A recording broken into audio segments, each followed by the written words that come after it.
500 AD, the misty highlands and rain-swept valleys of Roman Britain. Before there was a unified England, before there was a concept of a British state, there was only a fractured landscape of tribes, spirits, and blood. To understand the monarchy, we must first understand the shadows from which it emerged. Long before the crown was a symbol of law, it was a symbol of survival. The foundations of British identity are not found in written charters, but in the oral traditions of the Celts. For the Celtic tribes, power was not a bureaucratic right. It was a mystical, almost elemental force. Leadership was tied to the land, to the Druids, and to a profound connection with the unseen world. To the Celts, a leader was more than a commander of men. They were a bridge between the mortal realm and the divine. This concept, that a ruler possesses a sacred quality that transcends mere politics, would become the bedrock upon which every future British monarch would build their legitimacy. But as the Roman legions withdrew from the shores of Britain, they left behind a vacuum of power and a landscape vulnerable to chaos. It is in this crucible of darkness that the greatest myth of the British Isles was forged, the legend of King Arthur. Now, historians will tell you that the once and future king may never have existed as a single man. There was no shimmering Camelot, no polished knights in shining armor, and no round table as we imagine it in modern cinema. Instead, the Arthur of history was likely a composite, a shadow cast by several Romano-British warlords who fought a desperate, losing battle against the encroaching Anglo-Saxon tide. Yet the historical reality matters far less than the mythic ideal. The Arthurian cycle provided something that the fragmented tribes desperately needed, a blueprint for what a king should be. Through the stories of Merlin's magic and Guinevere's tragedy, the Arthurian legend introduced the concept of the chivalric ideal. It moved the definition of monarchy away from the raw, tribal brutality of the Celtic chieftain and toward a more sophisticated concept of the noble protector. It suggested that a king's authority was not just derived from his ability to kill, but from his ability to uphold justice, to protect the weak, and to lead with a sense of divine purpose. Arthur became the eternal archetype of the British crown. He represented the Golden Age, a lost era of unity and splendor that every subsequent dynasty would attempt to claim. When later kings sought to justify their rule, they didn't just point to their lineage. They pointed to the spirit of Arthur. They sought to embody that same sense of sacred duty and legendary destiny. As we move forward through history, we see that the British monarchy is a constant tug-of-war between these two worlds, the primal, mystical power of the Celtic past and the structured, chivalric ideal of the Arthurian legend.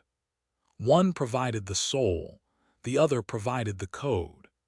Together, they created a mythic DNA that would define the British throne for over 1,000 years. The stage was set, the myths were written, now the actual history begins. 5th century AD, the mud-soaked shores and dense, impenetrable forests of eastern Britain. The age of myth was ending, and the age of iron was beginning. As the Roman administration dissolved into memory, the vacuum left by the departing legions was not filled by the legendary knights of Arthur, but by something far more visceral, far more transformative, and far more permanent: the Germanic tribes. From the North Sea came the Angles, the Saxons, and the Jutes. They were not a single, unified force, but a tide of migratory warriors, farmers, and settlers. They did not come to govern a province, they came to claim the soil. As they pushed westward, driving the Romano-British populations into the fringes of Wales and Cornwall, they did more than just change the map. They changed the very DNA of the island. They brought with them a new language, a new religion, and a new, brutal way of organizing power. By the 6th and 7th centuries, the chaos of migration had begun to crystallize into something recognizable: the Heptarchy. This was not a unified nation, but a fractured mosaic of 7 major Anglo-Saxon kingdoms: Northumbria in the north, Mercia in the Midlands, East Anglia in the east, Essex, Kent, and Sussex in the south, and most crucially Wessex in the southwest. The Heptarchy was a landscape of perpetual shifting warfare. Power was not a permanent inheritance. It was a prize to be won through blood, shield walls, and cunning. To be a king in this era was to be a Bretwalda, a wide ruler. It was a title not of divine right, but of sheer dominance. A Bretwalda was the king who had proven himself strong enough to demand tribute from his neighbors. The monarchy was, at this stage, a predator's institution. It was a cycle of rising stars and fallen dynasties, where a kingdom could be forged in a decade and erased in a single afternoon. But while the Heptarchy was defined by its fragmentation, it was also a laboratory for the concept of English identity. Within these warring kingdoms, the seeds of law, Christianization, and organized administration were being sown. The struggle for supremacy between Mercia and Northumbria created a template for central authority, even if that authority was often fleeting. Yet the most significant player in this high-stakes Game of Thrones was still waiting in the wings: Wessex. While other kingdoms rose to heights of cultural brilliance only to collapse under the weight of internal strife or external pressure, Wessex began as a modest, peripheral power. It was a kingdom of hard people, forged in the rugged landscapes of the south. For centuries, it was merely one piece of the heptarchic puzzle. But the geopolitical winds were about to shift with a ferocity that no Anglo-Saxon king could have imagined. From the sea, a new shadow was falling over the Heptarchy. The Vikings had arrived. The great heathen army did not come to settle, they came to conquer. They tore through the kingdoms of Northumbria, East Anglia, and Mercia with a terrifying, lightning-fast efficiency. One by one, the great Anglo-Saxon halls were burned, and the kingdoms were dismantled. By the mid-9th century, it appeared that the Anglo-Saxon experiment was over. The dream of a Germanic England was being extinguished by the Norse axe. Only one kingdom remained standing. Only one line of kings remained unbowed. The survival of the English identity would soon rest entirely on the shoulders of the House of Wessex. 865 A.D. The fractured coastlines and river estuaries of Anglo-Saxon England. The era of internal rivalry, where the Heptarchy bled itself dry through petty border disputes, was abruptly silenced by a sound far more terrifying: the rhythmic thud of oars and the predatory cries of the Northmen. This was not the typical Viking raid, the hit-and-run coastal plunder that had plagued the coasts for decades. This was something different. This was the great heathen army. Unlike the raiders before them, these were conquerors. They arrived not just for silver and slaves, but for the very earth itself. They brought with them a tactical ferocity and a religious zeal that the fractured Anglo-Saxon kingdoms were ill-equipped to meet. In a matter of years, the mosaic of the Heptarchy was shattered. Northumbria fell. East Anglia was carved up. Mercia, the great powerhouse of the Midlands, was pushed to the brink of extinction. As the Viking tide surged inward, a new geopolitical reality emerged: the Danelaw. The Danelaw was not merely a line on a map. It was a massive swath of northern and eastern England that fell under Norse law and Scandinavian customs. It was a frontier zone where the old Anglo-Saxon ways were overwritten by the Viking code. In cities like York, a new, hybrid culture began to simmer, a fusion of Norse grit and Saxon tradition. For the kings of the South, the Danelaw was a constant, bleeding wound, a permanent reminder that the English identity was being systematically dismantled. By the late 9th century, the English, as a concept, were on the verge of vanishing. The kingdoms that had spent centuries building the foundations of law and administration were being reduced to mere vassal states or scorched earth. The dream of a unified Germanic England was being suffocated by the shadow of the Longship. But in this twilight of the Anglo-Saxons, the House of Wessex refused to flicker out. While the great halls of Northumbria lay in ash, the kings of Wessex, most notably Ethelred and his successor, Alfred, found themselves in a desperate existential struggle. They were no longer fighting for dominance over their neighbors. They were fighting for the right to exist. The monarchy had shifted from a predator's institution, seeking tribute, to a shield for a dying civilization.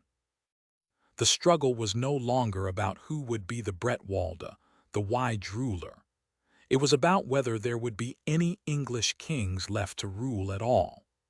The Vikings had brought a storm that threatened to sweep away the very foundations of the island, leaving nothing but a Norse-dominated wasteland.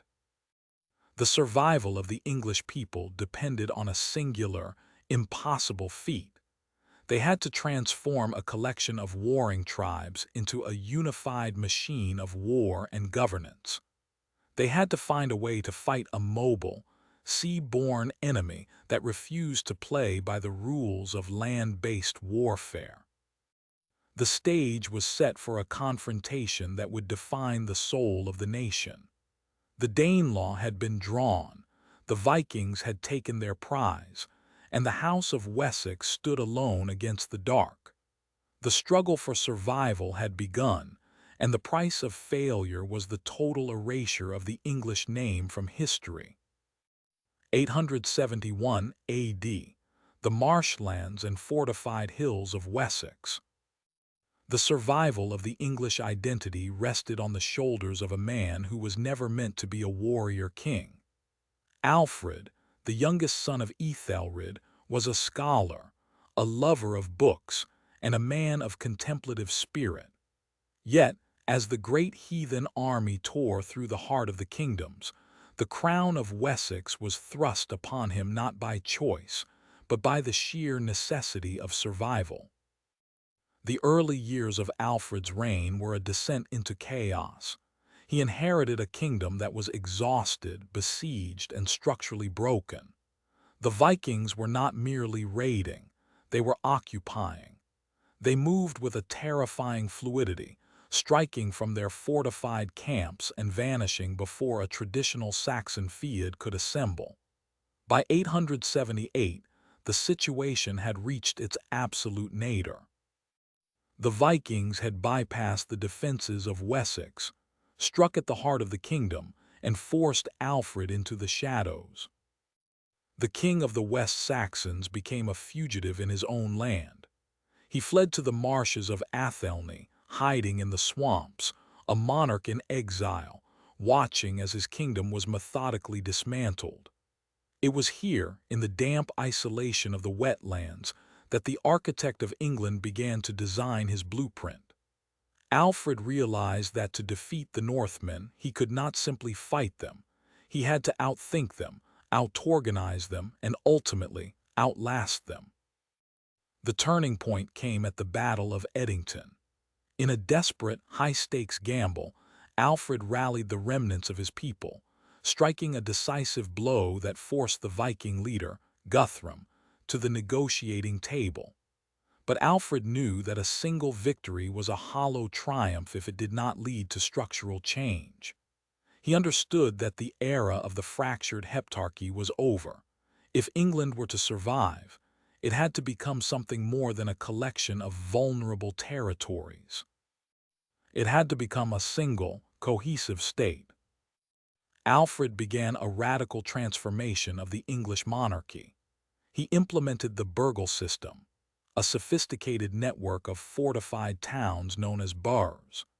These were not merely forts, but economic and defensive hubs, strategically placed so that no point in Wessex was more than a day's march from safety. He revolutionized the navy, commissioning ships that could rival the Viking longships, reclaiming the sea as a barrier rather than a highway for invaders. Yet his greatest legacy was not written in blood or stone, but in law and literacy. Alfred understood that a kingdom is held together by more than just swords. It is held together by a shared culture and a common law. He promoted the use of Old English over Latin, ensuring that the law and the Word of God were accessible to the people they governed. He codified laws that emphasized justice and social order, weaving the disparate tribes of the Anglo-Saxons into a singular legal fabric. By the time of his death, the landscape of Britain had been irrevocably altered. The Viking tide had been checked, and the House of Wessex had provided more than just a shield. It had provided a foundation.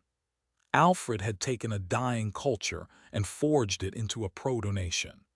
He was no longer just a king of the West Saxons. He had become the architect of a unified England, setting the stage for a monarchy that would one day rule an empire. January 1066, the fields of southern England. For nearly 2 centuries, the House of Wessex had stood as the bulwark of English identity. The kingdom Alfred the Great had forged, a unified, cohesive state with a shared law and a common language, seemed, for a time, unshakable. But the very strength of this New England had become its greatest vulnerability. By the mid-11th century, the English throne was no longer a symbol of unified purpose, but a prize in a high-stakes game of dynastic succession. The crisis arrived with the death of Edward the Confessor. Edward, a man of deep piety but little political foresight, died childless, leaving a vacuum at the heart of the monarchy. In an instant, the stability Alfred had built was shattered. The crown was not simply passed, it was claimed. Harold Godwinson, the most powerful earl in the land, moved with lightning speed to seize the throne, presenting himself to the Witan as the rightful successor. But Harold's coronation was not a moment of celebration. It was the opening bell of a catastrophe. To the north, the shadow of the Viking Age returned in a different guise. Harald Hardrada, the legendary king of Norway, saw the vacancy in England as an opportunity to reclaim the North Sea Empire. He struck with devastating force, leading a massive fleet to the shores of Yorkshire. Harold Godwinson, forced to march his exhausted army hundreds of miles in a matter of days, met the invaders at Stamford Bridge. It was a brutal, decisive victory for the English, the last great Viking conquest of England. But the cost of victory was written in the blood of the English nobility, and the victory was short-lived. As the English army was recovering from the carnage of the north, a new threat appeared on the southern horizon. Across the English Channel, William, the Duke of Normandy, had been preparing for this moment for years. Supported by the Pope and fueled by a claim that Edward the Confessor had promised him the throne, William arrived with a massive armada of ships, horses, and knights. He was not merely a raider. He was a conqueror, bringing with him a brand new vision of what a monarchy could be. The two forces collided at Hastings. On a ridge overlooking the battlefield, the Old World met the New. The Anglo-Saxon shield wall, a formation perfected through generations of fighting Vikings, stood firm against the initial Norman onslaught. But William possessed a weapon the Saxons had never truly mastered: the heavy cavalry. Through a combination of tactical deception and relentless mounted pressure, the Norman knights began to fracture the English line. By sunset, the shield wall had broken. King Harold fell, and with him, the House of Wessex. The death of the king was more than a military defeat. It was the decapitation of a culture. The Anglo-Saxon era, with its unique laws, its Old English tongue, and its decentralized social structure, was being systematically dismantled. As William marched toward London, he did not come to rule as a traditional English king, but as a conqueror. The conquest was not merely a change of leadership. It was a total revolution of the English soul. The land was being carved up, the nobility replaced, and the very foundations of power were being rewritten in the language of the conqueror. The Anglo-Saxon dawn had set, and a new, iron-fisted era of Norman rule had begun. Late 1066, the streets of London and the rolling hills of the English countryside. The dust of Hastings had settled, but the true conquest was only just beginning. William did not merely want to sit upon the throne. He wanted to own the very earth upon which the kingdom rested. To the Anglo-Saxons, land was a matter of ancestral right and complex local customs. To William, land was a commodity of war, and every acre was a debt owed to the crown. What followed was not a transition of power, but a systematic dismantling of the old world. Through a process of ruthless dispossession, William stripped the English nobility of their holdings. The great earls and thanes who had governed these lands for generations were cast aside, replaced by a tight-knit circle of Norman barons, many of whom had crossed the Channel alongside him. This was the birth of a new social hierarchy, feudalism. Under this new regime, the concept of ownership was fundamentally rewritten. In the Anglo-Saxon era, men held land with a degree of independence. Under the Normans, no man owned anything outright. Instead, William declared that he, by right of conquest, owned all the land in England. He became the ultimate landlord, the sole source of all earthly wealth. The law was no longer a collection of communal customs. It became a tool of centralized control. William established a pyramid of obligation. He granted large tracts of land, known as fiefs, to his most loyal barons. In exchange, these men did not pay mere rent. They provided something far more vital to a conqueror: military service. They were bound by oath to provide knights, horses, and men to defend the king's interests. These barons, in turn, subinfeudated the land to lesser knights, creating a cascading chain of loyalty and duty that reached from the highest castle down to the smallest manor. But how could a king, ruling a hostile and broken population, ensure that this new order was absolute? How could he be certain that his new barons were not plotting to reclaim the land for the old English lords? The answer lay in a monumental feat of administrative genius: the Domesday Book. Commissioned in 1085, this was more than a census. It was a weapon of statecraft.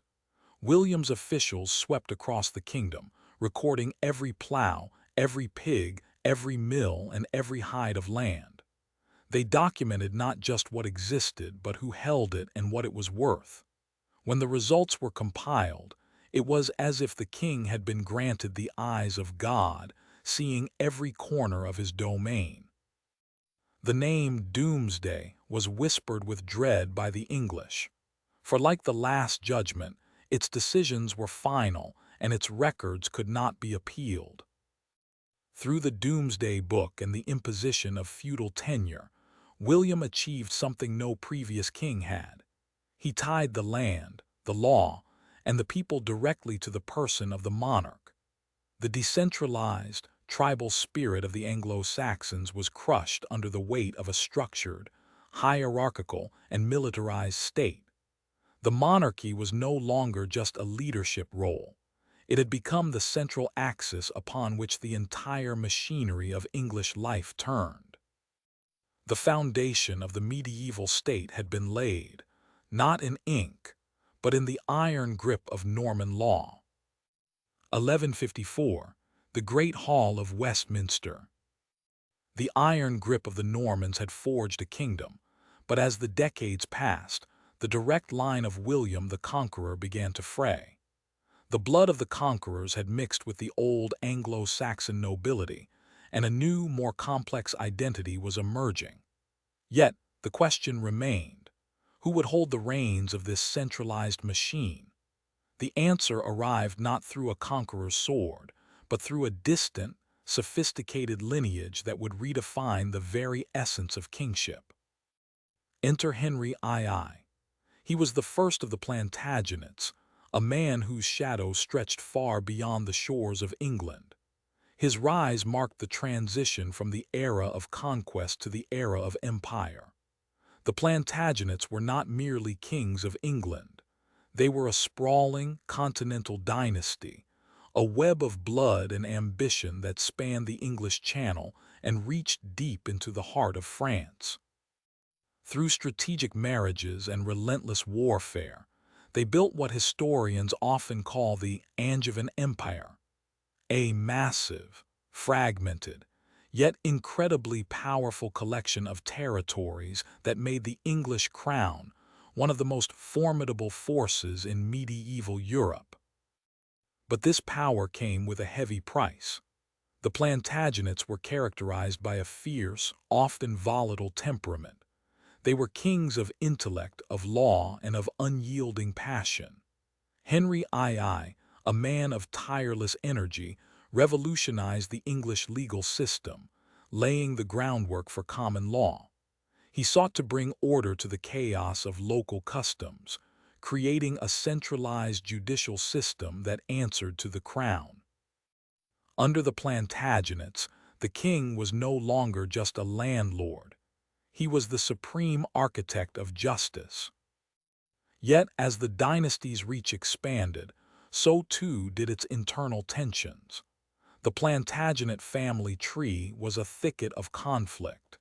It was a dynasty defined by the lion in winter, the legendary Richard the Lionheart, whose crusading spirit elevated the monarchy to a mythic status, even as he left his kingdom to be governed by others. It was a dynasty marked by the tragic brilliance of Eleanor of Aquitaine, a queen whose vast lands and political acumen fueled the dynasty's expansion and its most bitter family feuds. The Plantagenet era was an era of grandiosity and profound instability. They were kings who lived in castles that were not merely defensive fortifications, but symbols of imperial majesty. They were monarchs who viewed themselves as the rightful heirs to the greatness of Rome, ruling over a vast tapestry of cultures, languages, and traditions. However, this immense power created a dangerous friction. As the crown grew more centralized, more imperial, and more demanding, it began to collide with the very structures it had created. The barons, once the king's loyal vassals, were becoming a political class of their own. The church, the other great pillar of medieval life, began to chafe under the king's legal reach.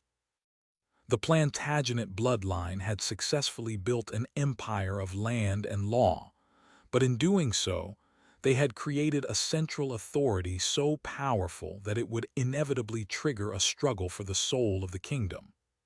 The stage was set. The monarchy had become too great to be unchecked, and the clash between the crown and the law was about to begin. June 1215, the marshy meadows of Runnymede. The Angevin Empire, once a sprawling tapestry of glory, had begun to unravel at the seams. The legendary Richard the Lionheart was dead, and in his place sat a king who lacked both his predecessor's charisma and his tactical genius, John Lackland. To his enemies, he was a tyrant. To his subjects, he was a predator. King John's reign was a relentless storm of misfortune and mismanagement. He lost vast swaths of ancestral lands in France to the French crown, and when he returned to England, he sought to recoup his losses through a brutal campaign of taxation. He squeezed his barons for every penny to fund failed wars, abused his royal prerogative to seize lands, and treated the law not as a tool for justice, but as a weapon for personal vendetta. By 1215, the friction that had been simmering under the Plantagenet dynasty had reached a flashpoint. The barons, fed up with a monarch who acted as if he were above the very laws he was meant to uphold, did the unthinkable. They revolted. They renounced their feudal oaths, seized London, and forced the king to the negotiating table. This was no mere skirmish between a lord and his vassals. This was a fundamental challenge to the nature of sovereignty itself. The setting for this confrontation was Runnymede, a neutral, waterlogged meadow between the royal fortress at Windsor and the rebel stronghold at Staines. Here, amidst the tents and the tension, the two sides met. On one side stood the king, a man who believed his authority was a divine mandate, absolute and unquestionable. On the other stood the barons, armed with a revolutionary idea that even a king must be bound by a set of rules. What emerged from these negotiations was a document that would change the course of human history, the Magna Carta, or the Great Charter. At its core, the Magna Carta was a peace treaty, a desperate attempt to prevent a full-scale civil war. It addressed specific grievances, the regulation of feudal payments, the protection of church rights, and the prevention of arbitrary arrests. But within its 63 clauses lay a seed of radical transformation. One clause in particular would echo through the centuries. It stated that no free man could be seized, imprisoned, or stripped of his rights, except by the lawful judgment of his equals or by the law of the land. In that moment, the concept of the absolute monarch was struck by a lightning bolt. For the first time in English history, the law was being placed above the king. The crown was no longer the source of the law, it was becoming a subject to it. The king's will, once the ultimate authority, was now required to operate within a framework of established rights and procedures. Of course, King John had no intention of honoring the agreement. He viewed the charter as a humiliation, a shackle placed upon his divine right. He almost immediately appealed to the Pope to annul it, plunging England into a bloody civil war known as the First Barons' War. But the genie was out of the bottle. The Magna Carta had established a precedent that no king, no matter how powerful, could ever truly erase. It had planted the idea that justice was not a royal whim, but a right. The struggle between the crown and the law had moved from the battlefield to the very foundation of the English state. The era of unchecked royal power was over. The era of constitutional accountability had begun. May 1337, the royal courts of Paris and Westminster. While the Magna Carta had attempted to bind the king to the law within England, a much larger, more violent drama was brewing across the English Channel. The wounds of the Angevin era had never truly healed. The Plantagenet kings still held vast territories in France, but they held them as vassals to the French crown, a position of profound humiliation for the English monarchs. The tension finally snapped with the death of Charles IV, the last direct Capetian king of France. He died without a male heir, leaving the throne of the most powerful kingdom in Europe a vacuum of power. In London, the young King Edward III saw not a crisis but an opportunity. Edward was not merely a neighboring king. he was a Plantagenet. Through his mother Isabella, he was a grandson of the French King Philip the Fair. Edward's claim was more than just a matter of pride. It was a legal argument that would ignite a century of bloodshed. He asserted that he was the rightful heir to the French throne. The French nobility, however, had no intention of bowing to an English king. They invoked Salic law, an ancient, disputed code that prohibited the throne from passing through a female line. They crowned Philip of Valois instead. What followed was not a single battle, but a generational struggle known as the 100 Years' War. It was a conflict that would redefine the very concept of national identity. For the English monarchy, this was a war of legitimacy and land. Edward III, and later his son, the Black Prince, sought to reclaim the ancestral glory of the Plantagenets. This era saw the rise of the longbow, a weapon that would shatter the myth of the invincible French heavy cavalry. At Crécy and Poitiers, English archers tore through the ranks of the French nobility, proving that a disciplined infantry could overcome the traditional feudal aristocracy. These victories brought immense prestige to the English crown, momentarily making Edward's claim seem less like a fantasy and more like an inevitability.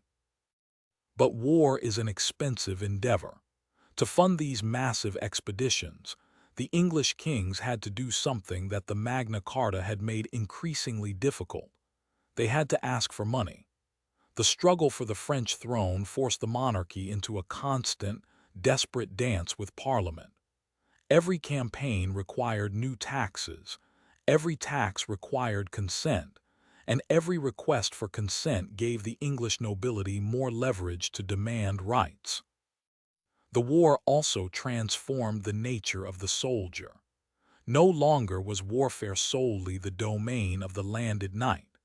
The rise of professional, paid armies meant that the king's power was increasingly tied to his ability to manage finances and bureaucracy. By the time the conflict reached its later stages, the dream of an English-ruled France was fading, replaced by a burgeoning sense of Englishness. The war had been a crucible. It had bled the treasuries dry. It had brought the Black Death to the shores of England, and it had fundamentally altered the relationship between the king and his subjects. The struggle for the French throne had begun as a dynastic quarrel between cousins, but it ended by forging a much more defined, much more centralized English state, one that was increasingly defined by its borders, its parliament, and its laws. May 1455, the muddy fields of St. Albans. If the 100 Years' War was a struggle to project English power outward, the catastrophe that followed was a struggle to prevent the English state from tearing itself apart from within. The prestige gained on the battlefields of France had been a mask, hiding a rot that was festering at the very heart of the Plantagenet bloodline. By the mid-15th century, the English monarchy was not a monolith of strength, but a fractured house of cards. The king was Henry VI, a man whose piety was unquestionable but whose capacity for governance was non-existent. Henry was a weak, often catatonic ruler, a king who could not command the respect of his peers or the stability of his realm. In the vacuum left by his ineffective leadership, the great noble houses of England began to move like predators in the tall grass. The conflict was not fought between nations but between cousins.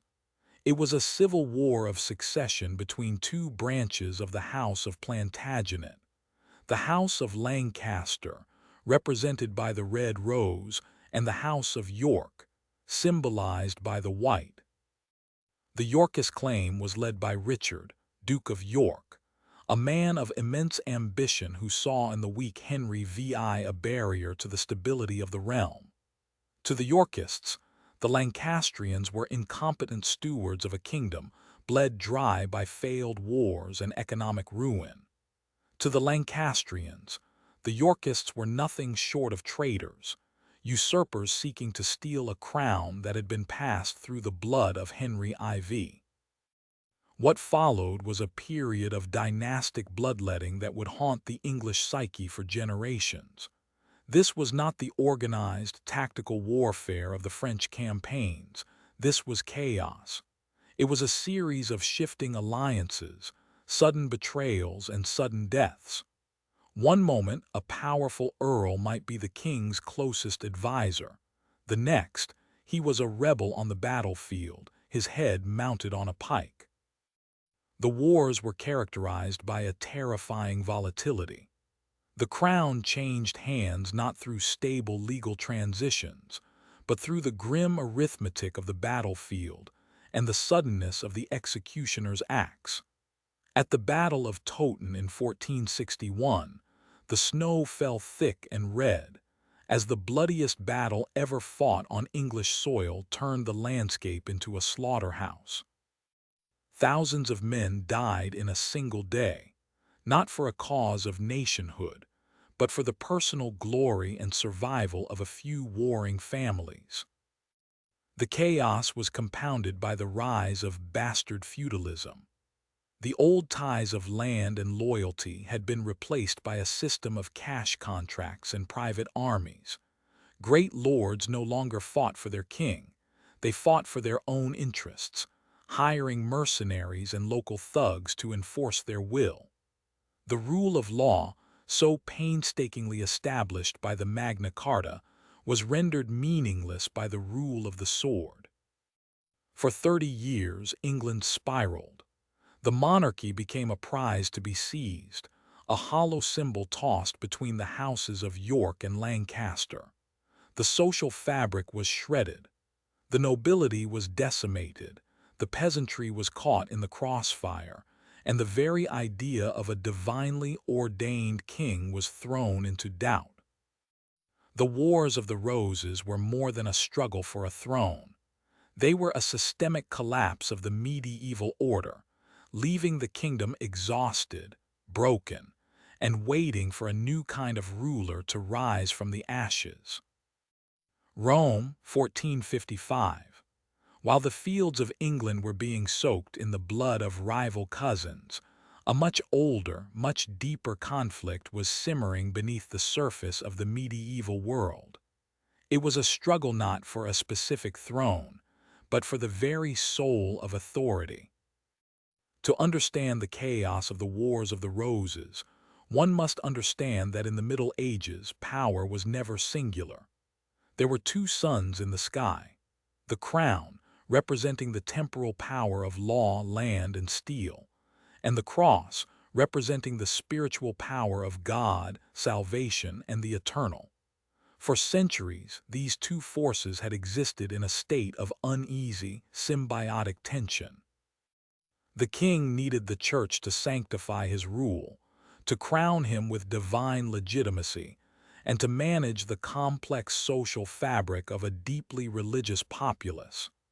In return, the church needed the king's protection, his wealth, and his armies to enforce its decrees across the map of Christendom.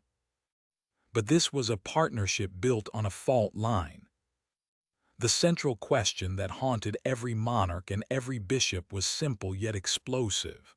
Who holds ultimate supremacy? Is the king the supreme authority in his own realm, appointed directly by God, or is he merely a vassal to the vicar of Christ, the Pope in Rome? Throughout the High Middle Ages, the papacy had functioned as a supranational superpower. The Pope was not just a religious leader. He was a political titan who could excommunicate kings, release subjects from their oaths of allegiance, and manipulate the succession of thrones. To a medieval monarch, an excommunication was more than a spiritual sentence. It was a political death warrant. It provided a legal pretext for rebellious barons to rise up, claiming they were no longer bound to obey a ruler who had been cast out from the grace of God. This tension turned the church into a state within a state. The clergy held vast tracts of English land, operated under their own legal jurisdictions, and paid taxes not to the king, but to Rome. This created a profound sense of resentment within the royal courts. As the Plantagenet kings sought to centralize their power and build a unified English state, they found themselves constantly tripping over the jurisdictional shadow cast by the church. The conflict was often fought through the subtle weapons of law and diplomacy. It was seen in the struggle over benefit of clergy, where priests could evade royal courts by claiming ecclesiastical immunity. It was seen in the debates over whether the king had the right to appoint his own bishops, or if those holy offices should be decided by the distant, often politically motivated, whims of the Roman Curia. As the Wars of the Roses tore the nobility apart, the church became both a refuge and a battlefield. Bishops were not merely men of prayer. They were master diplomats, kingmakers, and sometimes opportunistic survivors. They navigated the shifting tides of Yorkist and Lancastrian loyalty, often playing the two sides against each other to preserve the autonomy of the church. Yet, as the bloodletting of the civil wars reached its zenith, the fundamental friction remained unresolved. The crown was broken, the nobility was decimated, and the very idea of a divinely ordained order was in tatters. The vacuum left by this systemic collapse was preparing the ground for a radical transformation. The struggle between the sword and the mitre was reaching a breaking point, setting the stage for a storm that would eventually shatter the unity of Western Christendom forever. Bosworth Field, 1485. The air was thick with the scent of damp earth and the iron tang of blood.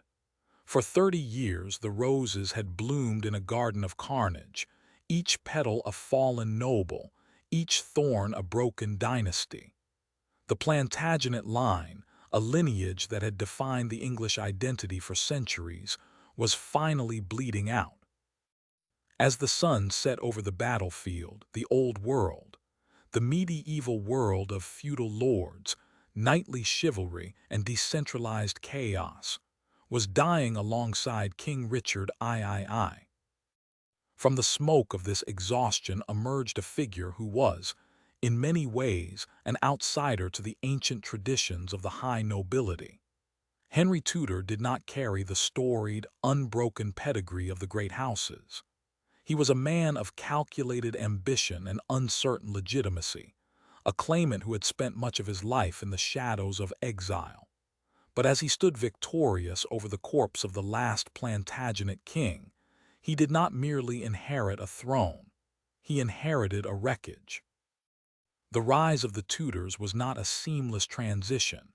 It was an act of resurrection from the ashes of a collapsed social order.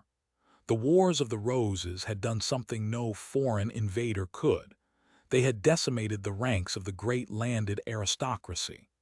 The very men who had spent the Middle Ages challenging the king's authority, the powerful, unruly barons who functioned as petty kings on their own estates, had largely slaughtered one another. In their absence, a vacuum was created. Henry VII, the first of his line, understood this better than any monarch before him. He realized that to rule a broken England, he could not simply be another warlord among peers. He had to become something more. He had to be the center. The Tudor ascent marked the beginning of the end for the Middle Ages.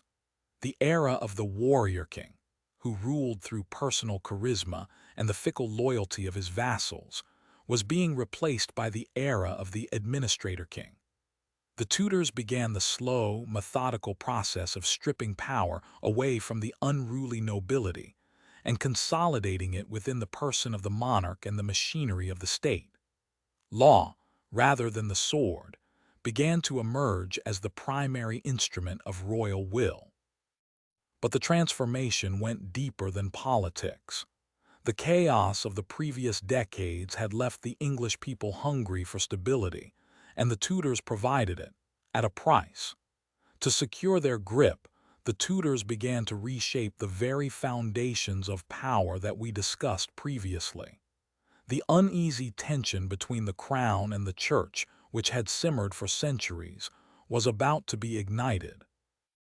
The medieval world was defined by fragmentation, fragmented loyalties, fragmented laws, and a fragmented spiritual authority. The Tudor project was one of unification. They sought to create a singular, centralized English identity, where the king's word was the ultimate law, and where the shadows cast by Rome would eventually be pushed back by the rising sun of the English state. The Middle Ages were over. The era of the Renaissance was approaching, and as the Tudor rose began to bloom, it did so not in a garden of peace, but in a landscape of ruin, fueled by the desperate necessity of a nation that had forgotten how to live without war. London, 1509. The coronation of Henry VIII was not merely a ceremony, it was a spectacle of unprecedented splendor. Unlike his father, the cautious and frugal Henry VII, the new king arrived on the throne as a Renaissance prince personified. He was athletic, musically gifted, deeply intellectual, and possessed a charisma that seemed almost divine. To the observers of the 16th century, it appeared that the era of blood and shadow was over, replaced by an age of light, culture, and absolute royal majesty. But beneath the gilded surface of the Tudor court, a storm was gathering, one that would fundamentally alter the DNA of the English state. For centuries, the English monarchy had operated under a dual reality. The king ruled the bodies and the lands of his subjects, but the Pope in Rome ruled their souls. This was the great tension of the medieval world, a kingdom that was politically sovereign but spiritually subordinate. The church was a state within a state, possessing its own laws, its own vast wealth, and its own ultimate authority. As long as the king's interests aligned with Rome, the system functioned. But when the personal desires of the monarch collided with the dogma of the papacy, the very foundation of the English monarchy was pushed to the breaking point. The catalyst for this collision was a crisis of succession. Henry VIII, obsessed with the survival of his dynasty, found himself trapped by the absence of a male heir. His marriage to Catherine of Aragon, a woman of Spanish blood and a widow of the previous king, had failed to produce a son. To Henry, this was more than a personal tragedy, it was a divine omen. He believed his marriage was cursed, and to rectify it, he required an annulment. But the man who held the keys to Henry's soul was not a king, but Pope Clement VII. Caught in the treacherous political crossfire of the Italian wars, the Pope could not grant the annulment without offending the Holy Roman Emperor, Catherine's nephew. What followed was not merely a divorce, but a revolution. Henry, fueled by a combination of theological conviction, political necessity, and sheer, unyielding ego, realized that if he could not bend Rome to his will, he would simply break the link between England and Rome altogether. This was the birth of the royal supremacy. Through a series of legislative strikes, most notably the Act of Supremacy in 1534, Henry declared himself the supreme head on earth of the Church of England. In a single, seismic stroke, the monarch became more than a political ruler. He became a spiritual one. The vast wealth of the monasteries was seized. The lands were redistributed to a new class of loyal gentry, and the power of the old nobility was replaced by a bureaucracy beholden only to the crown. The break with Rome was the ultimate expression of the Tudor project of unification. By dismantling the influence of a foreign power, Henry VIII had achieved what no medieval king could. He had consolidated the sword and the cross into a single hand. The English state was no longer a piece of a larger Christian mosaic. It was a sovereign entity, centralized, absolute, and profoundly English. The Renaissance had arrived, but it was a Renaissance forged in the fires of schism and defined by the terrifying, absolute will of a king. London, 1558. The thunderous reign of Henry VIII had long since faded into the annals of history, leaving behind a kingdom fractured by religious upheaval and haunted by a succession of unstable rulers. The crown now passed to a woman who, by all the logic of the 16th century, was never meant to hold it. Elizabeth Tudor was the daughter of the Great Schism, the child of a revolution, and a queen whose very legitimacy was questioned by the Catholic powers of Europe. She inherited a realm on the brink of collapse. The treasury was empty. The religious divide between Protestant and Catholic was a bleeding wound, and the shadow of her half-sister, Mary I, still loomed over a nation exhausted by persecution. To survive, Elizabeth would have to master a delicate, dangerous alchemy, the art of being both a woman and a monarch in a world that demanded both be mutually exclusive. As she ascended the throne, Elizabeth made a calculated, transformative choice. She would not marry.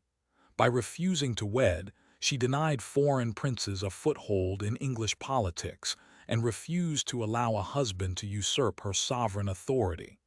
Instead, she performed a masterful act of political theater, presenting herself as the Virgin Queen, a bride wedded not to a man, but to her people and to the state itself.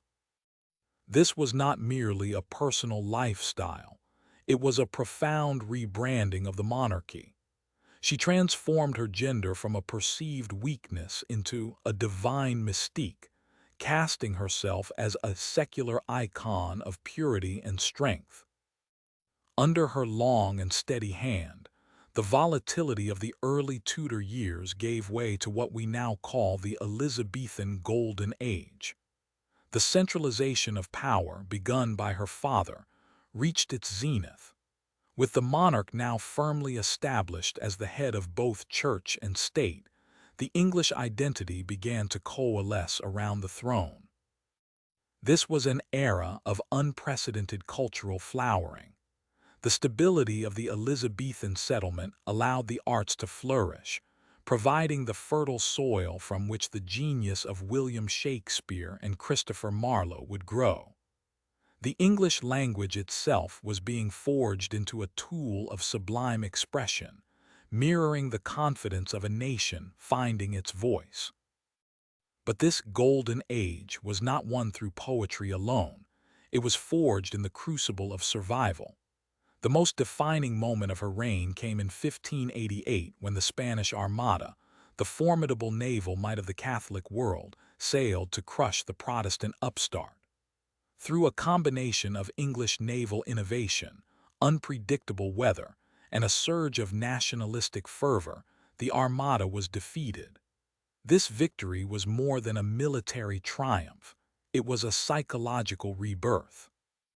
It signaled to the world that England was no longer a peripheral island on the edge of Europe, but a rising maritime power, destined to command the seas. Elizabeth's reign proved that the monarchy could survive the transition from the brutal, masculine absolutism of Henry VIII to a more sophisticated, symbolic form of authority. She left behind a kingdom that was more unified, more culturally vibrant, and more self-assured than the one she had inherited. The Tudor project of unification was complete. The crown had become the very heart of the English soul. Yet, as the sun began to set on her long reign, the question of what would follow a monarch of such singular magnetism loomed large. London, 1603. The sun had finally set on the house of Tudor. With the death of Elizabeth I, The long, unbroken line of her dynasty vanished, leaving a void that threatened to pull the kingdom back into the chaos of the previous century. Elizabeth had no heir, no spouse, and no successor of her own blood. For the first time in generations, the English throne was not being passed down a family tree, but across a sea. The crown now traveled north, to the rugged and fiercely independent Kingdom of Scotland. The man destined to claim it was James VI, a king who had already navigated the treacherous waters of Scottish politics for decades. To the English Parliament and the ruling elite, this was a moment of profound anxiety. The union of the crowns was not a merger of two willing partners, but a collision of two distinct worlds. When James VI crossed the border to become James I of England, he did not merely bring a new name to the throne, he brought a new philosophy of power. He was a scholar king, a man who believed deeply in the divine right of kings. The idea that a monarch's authority was granted directly by God, and therefore to question the king was to question the heavens themselves. This belief would become the central fault line of his reign and the undoing of his successors. The union was, at its heart, a legal and political miracle, but it was far from a social reality. On paper, the two kingdoms were now joined under a single personage. In practice, they remained separate, often hostile entities. England and Scotland possessed different laws, different parliaments, and different religious sensibilities. James attempted to bridge this gap, famously referring to his realms as an empire. But the friction of two nations forced into one crown was constant. The English saw him as a foreign interloper. The Scots saw him as a king who had abandoned his roots for a more glittering, more dangerous prize. This period marked the beginning of the Stuart era, a chapter defined by the attempt to fuse these two identities into a single British consciousness. The Stuarts brought with them a more centralized, more absolute vision of monarchy than the Tudors had ever dared to manifest. While Elizabeth had mastered the art of ruling through her people, the Stuarts sought to rule above them. This shift in the nature of kingship changed the very chemistry of the British Isles. The union of the crowns meant that the political struggles of one nation would inevitably bleed into the other. A rebellion in the Highlands could now destabilize the streets of London. A religious dispute in Westminster could spark a riot in Edinburgh. The crowns were joined, but the hearts of the people remained divided. As the Stuart dynasty took hold, the monarchy was no longer just the heart of the English soul. It was becoming the nervous system of a much larger, much more complex organism. The stage was being set for a grand, tragic drama. The union had solved the problem of succession, but it had created a much more volatile problem of identity. The crowns were won, but the kingdom was a powder keg, waiting for the spark of absolute power to ignite the fuse of revolution. London, 1604. Within the gilded, claustrophobic halls of Whitehall Palace, a new doctrine was being whispered into the ears of the ruling class. It was not merely a political strategy, it was a spiritual claim. For King James I, the throne was not a seat won through negotiation or even through the messy consensus of Parliament. It was a sacred appointment. To understand the Stuart reign, one must understand the terrifying elegance of the divine right of kings. This was the belief that the monarch was God's lieutenant on earth. Under this philosophy, the king was not a servant of the state, nor was he a peer to his nobles. He was a creature of celestial design. If the king's authority came directly from the Almighty, then the king was accountable to no man, no law, and no institution. To disobey the king was not simply a crime of treason, it was the sin of sacrilege. James was a man of profound intellect, a king who wrote treatises on the very nature of his own supremacy. He argued that the monarch was the head of the body politic, and just as a body cannot function if its head is severed or commanded by its limbs, a kingdom could not survive if its subjects dictated terms to its sovereign. This was a radical departure from the Elizabethan era. While Elizabeth had been a master of political theater, playing the part of the Virgin Queen to win the affection of her people, the Stuarts sought to command their respect through an aura of untouchable sanctity. This ideology transformed the very architecture of power. It elevated the monarchy above the reach of the common law. In the minds of the Stuarts, Parliament was not a partner in governance, but a consultative body, a group of advisers whose role was to provide counsel, not to wield the scepter. The king held the prerogative, the people held the duty to obey. But this philosophy contained the seeds of its own destruction. By claiming a mandate from heaven, the Stuarts effectively insulated themselves from the grievances of the earthly realm. When the economy faltered, when taxes rose, or when religious tensions boiled over, the crown's response was often not compromise, but an invocation of divine authority. They were attempting to rule a modernizing, increasingly vocal society using an ancient, mystical logic. The tension was palpable. On one side stood the king, draped in the velvet of absolute certainty, believing his will was synonymous with the will of God. On the other side stood the burgeoning legalists, the lawyers, and the religious dissenters, who believed that even a king must be bound by the laws of the land and the rights of his subjects. This was more than a disagreement over policy. It was a collision of two different universes. One universe saw the king as a sacred icon, a fixed point in a divine order. The other saw the king as a mortal man, a magistrate bound by the social contract. As this philosophical divide widened, the divine right ceased to be a shield for the monarchy and instead became a lightning rod for dissent.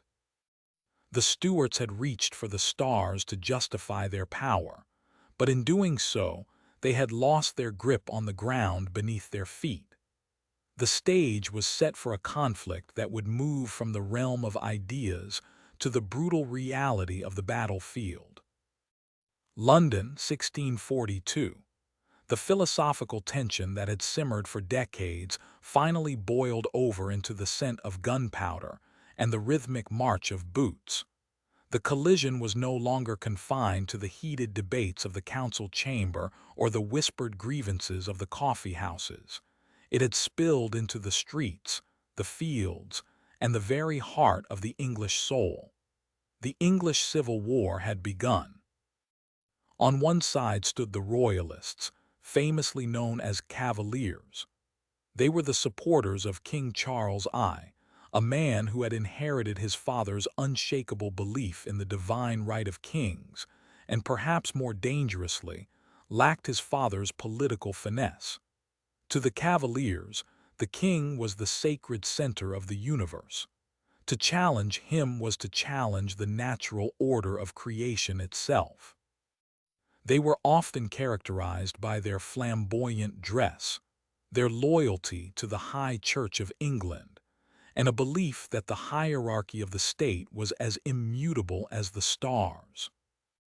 Opposing them were the parliamentarians or Roundheads. This was not a monolithic group, but a volatile coalition of Puritans, merchants, lawyers, and gentry. They were driven by a potent mixture of religious zeal and constitutional anxiety. To the Roundheads, the king was not a god, but a magistrate, a man whose authority was conditional upon his respect for the law and the rights of Parliament. They sought to strip the monarchy of its extraordinary powers, demanding that the purse strings of the nation be held by the representatives of the people, not by the whim of a sovereign. As the armies mobilized, The war took on a character that was as much about the heavens as it was about the earth. This was a holy war. The Roundheads, fueled by a rigorous, austere Puritanism, saw their struggle as a crusade to purge England of popish corruption and royal tyranny. For them, every victory on the battlefield was a sign of divine favor. Conversely, the Royalists saw themselves as the defenders of tradition, stability, and the established church against a tide of radical, chaotic dissent. The conflict was brutal and transformative. It was a war of neighbors against neighbors, tearing families apart and draining the nation's wealth. But the tide began to turn through the emergence of a singular, iron-willed figure, Oliver Cromwell. Leading the new model army, Cromwell introduced a level of professional discipline and meritocratic zeal that the traditional royalist forces could not match.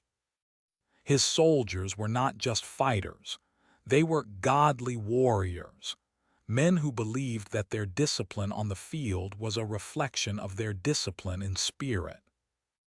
The war moved through a series of bloody engagements, Edgehill, Marston Moor, Naseby, each one drawing the nation closer to a precipice.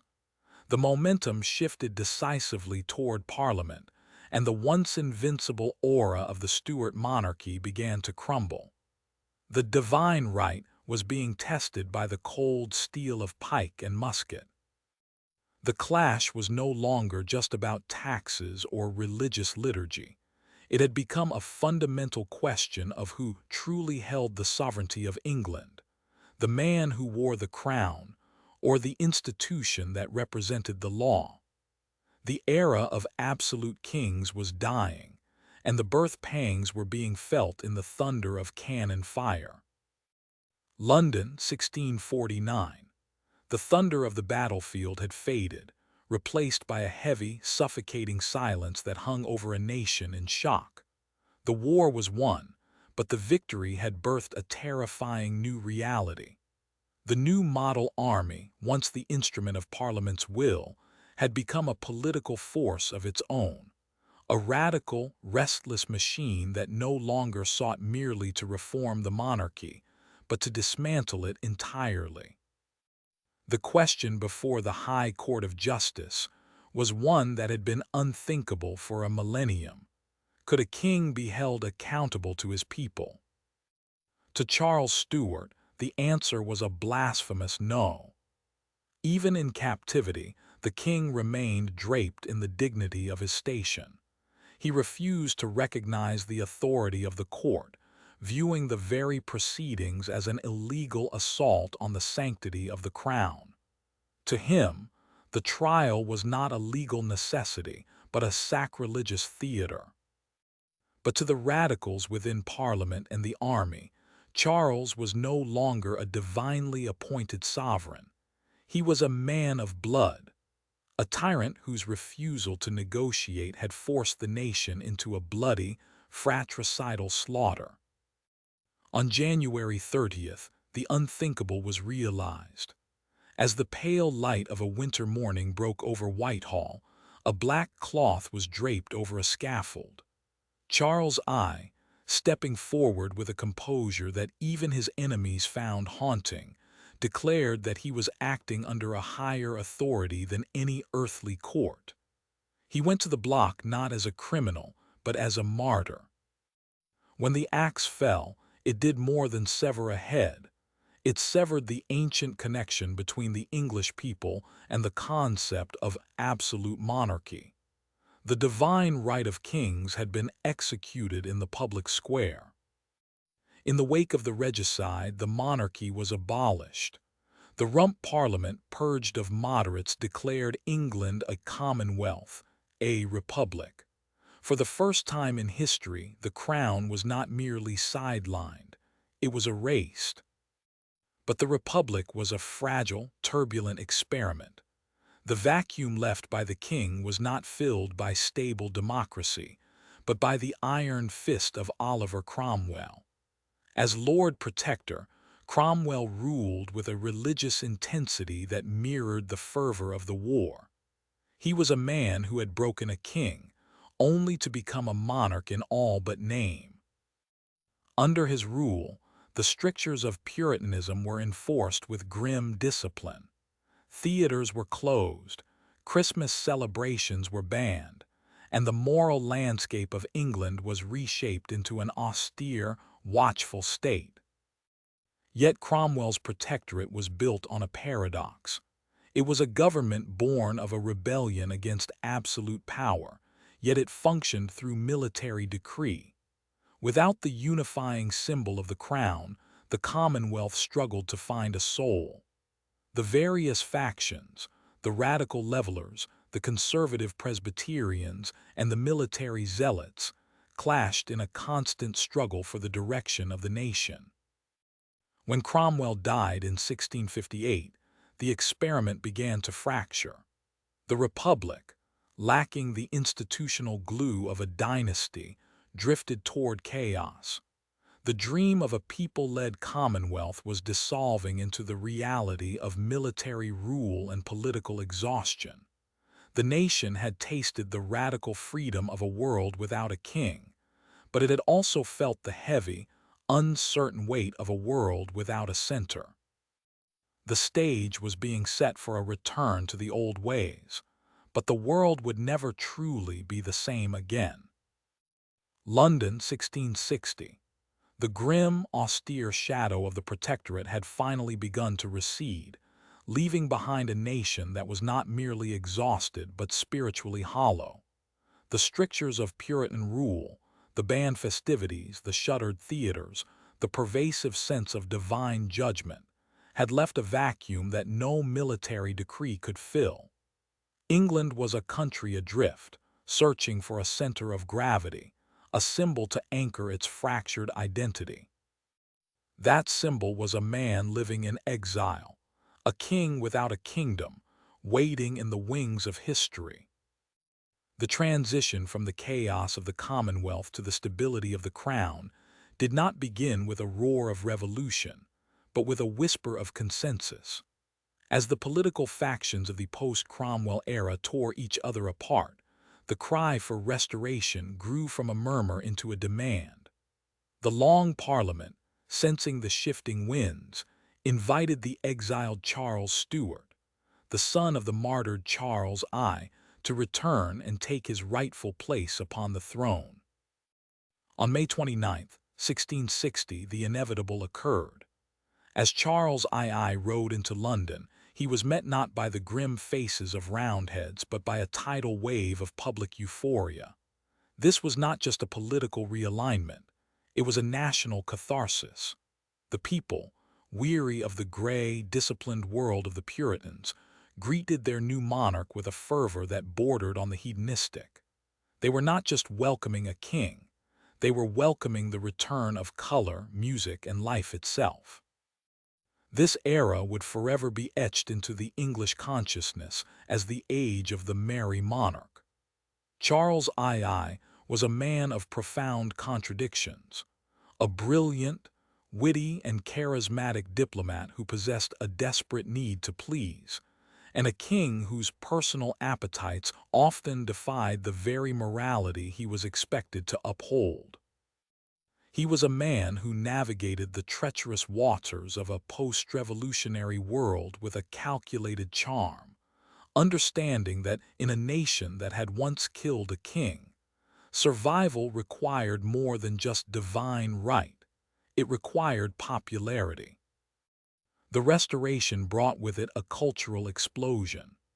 The theaters reopened, their stages filled with comedies and tragedies that mocked the very austerity that had once suppressed them. The arts flourished, and the social fabric of London began to weave itself back together through grand balls, coffee houses, and a newfound tolerance for the pleasures of the flesh. The monarchy, once a symbol of terrifying, absolute authority, began to transform into something more complex, a centerpiece of social spectacle and national pride. Yet beneath the laughter and the candlelight, the ghosts of the Civil War remained. The Restoration was not a return to the old world, but an attempt to build a new one upon the ruins of the old. The tension between the crown's perceived divine authority and the growing power of Parliament remained a simmering wound. Charles II had regained the throne, but he had done so in a world where the king was no longer an untouchable icon, but a player in a much larger, much more dangerous political game. The merry monarch had brought the light back to England, but the shadows of the struggle for power were only just beginning to lengthen. London, 1685. The laughter of the Restoration had grown quieter, replaced by a heavy, suffocating tension that gripped the English soul.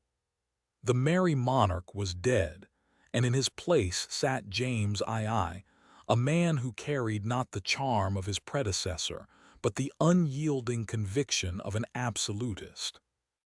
While Charles II had mastered the art of political dance, James II sought to lead the orchestra with an iron baton. He was a man of profound faith, a devout Roman Catholic in a nation where the very memory of religious war was a raw, bleeding wound. To the Protestant establishment, James was not merely a king. He was a threat to the very fabric of English identity. He began to bypass Parliament, suspending laws that governed religious practice, and appointing Catholic allies to the highest offices of state. To many, it felt as though the pendulum of history was swinging violently back toward the era of absolute tyranny, toward a vision of kingship where the monarch's will was the only law. The breaking point arrived not with a battle, but with a birth. In June of 1688, a son was born to James, a Catholic heir who promised a permanent dynasty of popery. For the English political elite, the nightmare had become a reality. The window of opportunity was closing. They had to act before the shadow of Rome became an eternal fixture upon the English throne. In a move of breathtaking political audacity, a group of 7 high-ranking nobles, the Immortal Seven, sent a secret, desperate plea across the North Sea. Their target was William of Orange, the Protestant stadtholder of the Netherlands and, crucially, the husband of James's own Protestant daughter, Mary. The message was clear. If William would bring an army to English shores, the nobility and the people would rise to support him. When William landed at Torbay in November of 1688, the world held its breath. This was the moment where history often bleeds, where an invasion should have ignited a catastrophic civil war. But as William's forces marched inland, the expected resistance evaporated. James II, finding himself abandoned by his generals, his allies, and even his own family, saw the ground beneath his feet turn to sand. In a moment of profound political paralysis, the king fled, discarding the great seal of the realm in the River Thames as he retreated into exile. What followed was a phenomenon that would baffle historians for centuries, a revolution without a battlefield. It was a coup achieved through abandonment rather than bloodshed. By the time the dust settled, the throne was not merely occupied, it was redefined. The Glorious Revolution was more than a change of personnel. It was a fundamental rewriting of the English social contract. William and Mary were invited to rule, but they did so not by divine right, but by invitation of Parliament. The era of the untouchable, God-appointed autocrat was over. The crown had been tethered to the law. As the smoke of potential conflict cleared, the monarchy emerged from the crisis fundamentally transformed. No longer the absolute master of the realm, but a constitutional partner in a new, fragile, and revolutionary experiment in governance. London, 1689. The air in the halls of Westminster was thick with the scent of ink, parchment, and the profound realization that the old world had died. The revolution had been bloodless, yes, but the silence that followed was not one of peace. It was the silence of a vacuum waiting to be filled by something permanent. The question facing the nation was no longer just who would sit upon the throne, but what that throne actually was. For centuries, monarchs had claimed to rule by the grace of God, an invisible mandate that placed them above the reach of men. But the flight of James II had proven that even a king could be discarded if he broke the unspoken pact with his people. Now the architects of this new era, the politicians, the jurists, and the nobility, sought to turn this moment of crisis into a foundation of law. What emerged from this feverish deliberation was the Bill of Rights. It was not merely a list of grievances. It was a manifesto of restraint. It was the document that would finally strike the words divine right from the English political lexicon. The Bill of Rights did not abolish the monarchy, but it did something far more radical. It domesticated it. It decreed that the king could no longer suspend laws without the consent of Parliament. It stripped the crown of the power to levy taxes unilaterally, ensuring that the purse strings of the nation remained in the hands of those elected to represent the people. It forbade the keeping of a standing army during peacetime without parliamentary approval, a direct strike against the very tool of tyranny that had haunted the Stuart dynasty.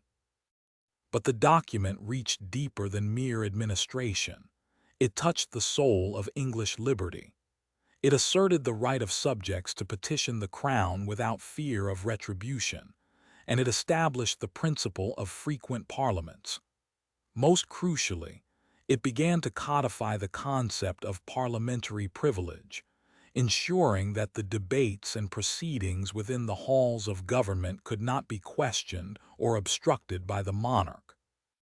As the ink dried on the parchment, a profound shift in the red thread of British history occurred.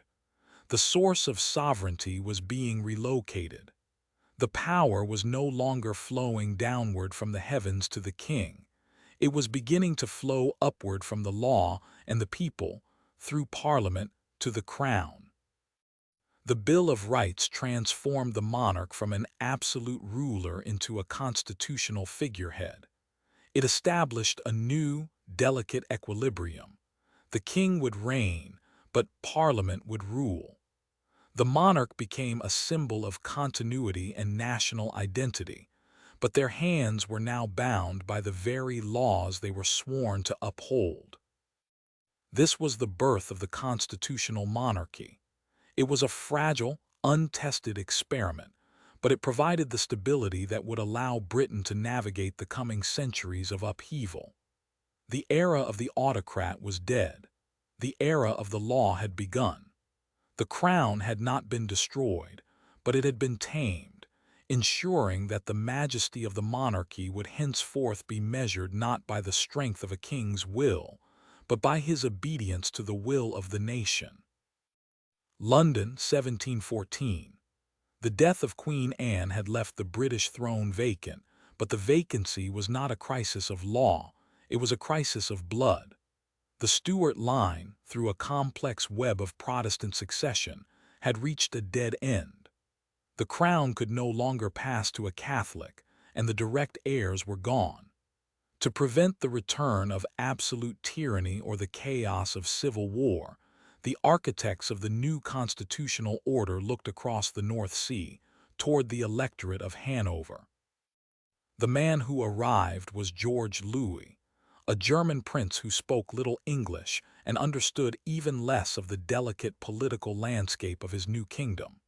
He was not a conqueror, nor was he a charismatic leader like the Tudors or the Stuarts. He was, in many ways, a stranger in a strange land.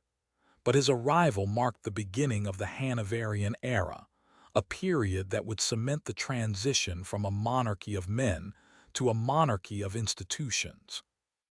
Because the Hanoverian kings were distant, often preoccupied with their German territories, and fundamentally reliant on the stability provided by the Bill of Rights, a power vacuum emerged within the palace itself. This vacuum was not filled by a new tyrant, but by something far more enduring: the cabinet and the prime minister. As the Hanoverian monarchs struggled to master the complexities of British politics, the leadership of the nation began to migrate from the royal court to the floor of the House of Commons. This era saw the rise of the Whig oligarchy, a powerful faction of aristocrats and politicians who mastered the art of parliamentary management. It was during the reign of George I that a figure emerged who would change the nature of executive power forever: Robert Walpole. Widely regarded as the first prime minister, Walpole did not derive his authority from a royal mandate, but from his ability to command a majority in Parliament and control the nation's finances. The king, finding the intricacies of domestic legislation tedious and foreign, began to retreat from the day-to-day business of governing. He would attend cabinet meetings, yes, but he would no longer dictate policy.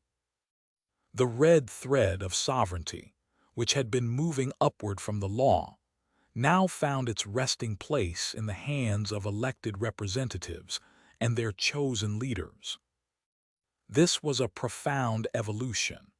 The Hanoverian kings became the anchors of the state, symbols of legitimacy and continuity, while Parliament became its engine.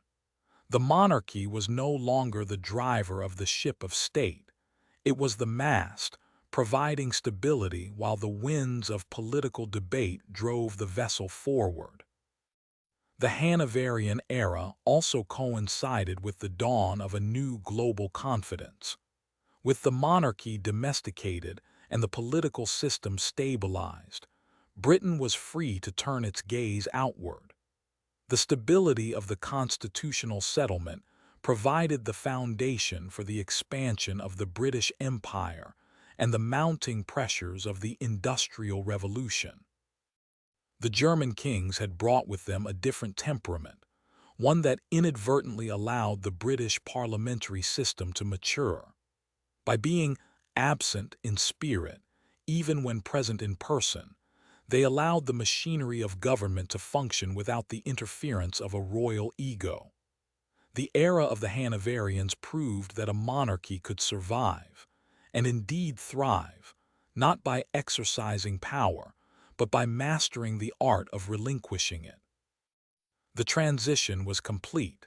The king reigned, the parliament ruled, and the modern British state was born. Manchester, 1760. While the halls of Westminster were mastering the art of political compromise, a much more violent and visceral transformation was erupting in the north of England. If the Hanoverian era had domesticated the monarchy, the Industrial Revolution would go on to dismantle the very foundations of the social hierarchy upon which the crown had rested for a millennium. For centuries, power in Britain was rooted in the soil. The social order was a pyramid. At the apex sat the monarch, followed by a landed aristocracy whose wealth and influence were tied to the ownership of vast, ancestral estates. This was a world of rhythm and tradition, where the seasons dictated life and the hierarchy felt as natural as the landscape itself. But as the smoke of the first coal-fired engines began to choke the English sky, the gravity of British society began to shift. The invention of the steam engine and the mechanization of textiles did more than just increase production. They reordered the human geography of the nation.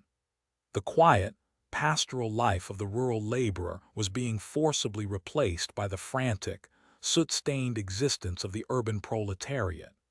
Families were being uprooted from the stewardship of the land and thrust into the sprawling, unplanned chaos of new industrial cities like Manchester, Birmingham, and Leeds.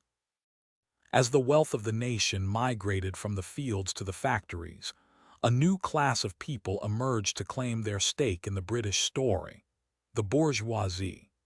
These were the industrialists, the factory owners, and the financiers, men who possessed no titles, no coats of arms, and no ancestral lands, yet held more liquid capital than many of the ancient dukes.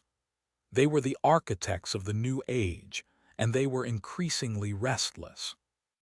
This created a profound tension within the British state. The existing political system, designed to serve the landed interest, was suddenly ill-equipped to manage the demands of this burgeoning middle class. The red thread of sovereignty, which we have seen moving from the king to parliament, now faced a new pressure from below. The industrialists demanded a voice in how their wealth was taxed and how their trade was regulated. They did not want to overthrow the monarchy, but they demanded that the machinery of the state reflect the new economic reality. Meanwhile, beneath the rising prosperity of the middle class, a new and volatile social stratum was forming: the working class. The factory system had created a massive, concentrated population of laborers living in conditions of unprecedented hardship.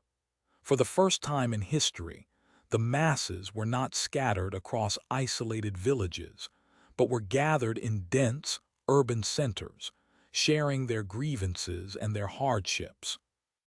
This concentration of people created a new kind of political energy, the seed of organized labor, and the radical movements that would challenge the status quo for the next century. The Industrial Revolution thus acted as a massive centrifugal force. It spun the old social order apart, pulling power away from the rural aristocracy and concentrating it in the urban centers. The monarchy, once the ultimate arbiter of a land-based hierarchy, now found itself presiding over a nation defined by capital, coal, and class struggle. The stability provided by the Hanoverian kings was being tested not by royal decree, but by the relentless, grinding gears of progress. The era of the gentleman and the squire was fading. The era of the capitalist and the worker had begun. London, 1832. As the soot from the industrial north drifted southward, it carried with it a political storm that threatened to shatter the very concept of the British establishment. The Great Reform Act had been passed, and with its ink still wet, the reality of a transformed Britain began to settle into the bones of the state. The monarchy, once the sun around which all political and social life orbited, found itself suddenly cast into a strange, uncertain shadow. For centuries, the crown had functioned as the ultimate guarantor of the status quo. But the Reform era brought a terrifying new realization to the halls of Buckingham Palace. The source of power was shifting. It was no longer enough to be the anointed representative of God or the protector of the landed interest. In this new, clamorous age of steam and suffrage, the monarchy faced a crisis of purpose. If the king no longer ruled by divine right, and if Parliament now wielded the true levers of economic and legislative power, what then was the role of the sovereign? The struggle was not merely about policy, but about identity. The monarchy was being squeezed between two massive, competing forces. On one side was the rising middle class, the very people who had fueled the Industrial Revolution. They were increasingly skeptical of a hereditary institution that seemed to exist solely to provide pomp and privilege to a vanishing aristocracy. To them, a monarchy that did nothing but consume taxes while remaining politically impotent was a relic, an expensive ghost in a modernizing machine. On the other side was the growing, restless energy of the working classes. As the Reform Acts expanded the franchise, the concept of the people became a political reality. The masses were no longer a silent, rural backdrop. They were a political actor. The monarchy had to navigate a treacherous path. It could not afford to be seen as the puppet of the wealthy elite, lest it be swept away by the tide of radicalism. Yet it could not embrace democratic populism without stripping itself of the very mystique that gave it authority. This was the era when the monarchy began its long, delicate metamorphosis from a center of power into a symbol of unity. The royals realized that to survive, they had to evolve. They could no longer be the masters of the state. They had to become the soul of the nation. They had to move away from the messy, partisan battles of the House of Commons and find a new, higher ground. The strategy was subtle but profound. They began to cultivate an image of being above politics, a constant, stabilizing force that remained unchanged even as governments fell and social structures crumbled. They began to lean into the ceremonial, the charitable, and the symbolic. The crown was being reimagined, not as the hand that wields the scepter of command, but as the heart that beats for the collective identity of the British people. The era of reform was a crucible. It was a period of existential dread for the institution, a time when the very survival of the monarchy hung in the balance. But through this struggle, a new blueprint was being drawn, one that would allow the crown to endure not by fighting the tide of change, but by learning how to ride it. London, 1837. The uncertainty of the Reform era had left a void at the heart of the British state, a void that was suddenly, unexpectedly, filled by a young woman of only 18. When the death of William IV cleared the path to the throne, Victoria did not merely ascend to a position of power. She inherited a mission of survival. The transition was seismic. The monarchy had spent the previous century retreating from the battlefield of politics, but Victoria would ensure that this retreat was not a defeat, but a masterful rebranding. If the previous monarchs had been figures of command, Victoria would become a figure of character. She understood, perhaps more instinctively than any of her predecessors, that in an age of industrial upheaval and democratic fervor, the crown's greatest weapon was no longer the sword, but the mirror. She would reflect back to the British people the very values they were striving to build: stability, morality, and the sanctity of the family. As her reign progressed, the royal image underwent a profound metamorphosis. The era of the merry monarchs, of decadence, scandal, and aristocratic excess, was systematically dismantled.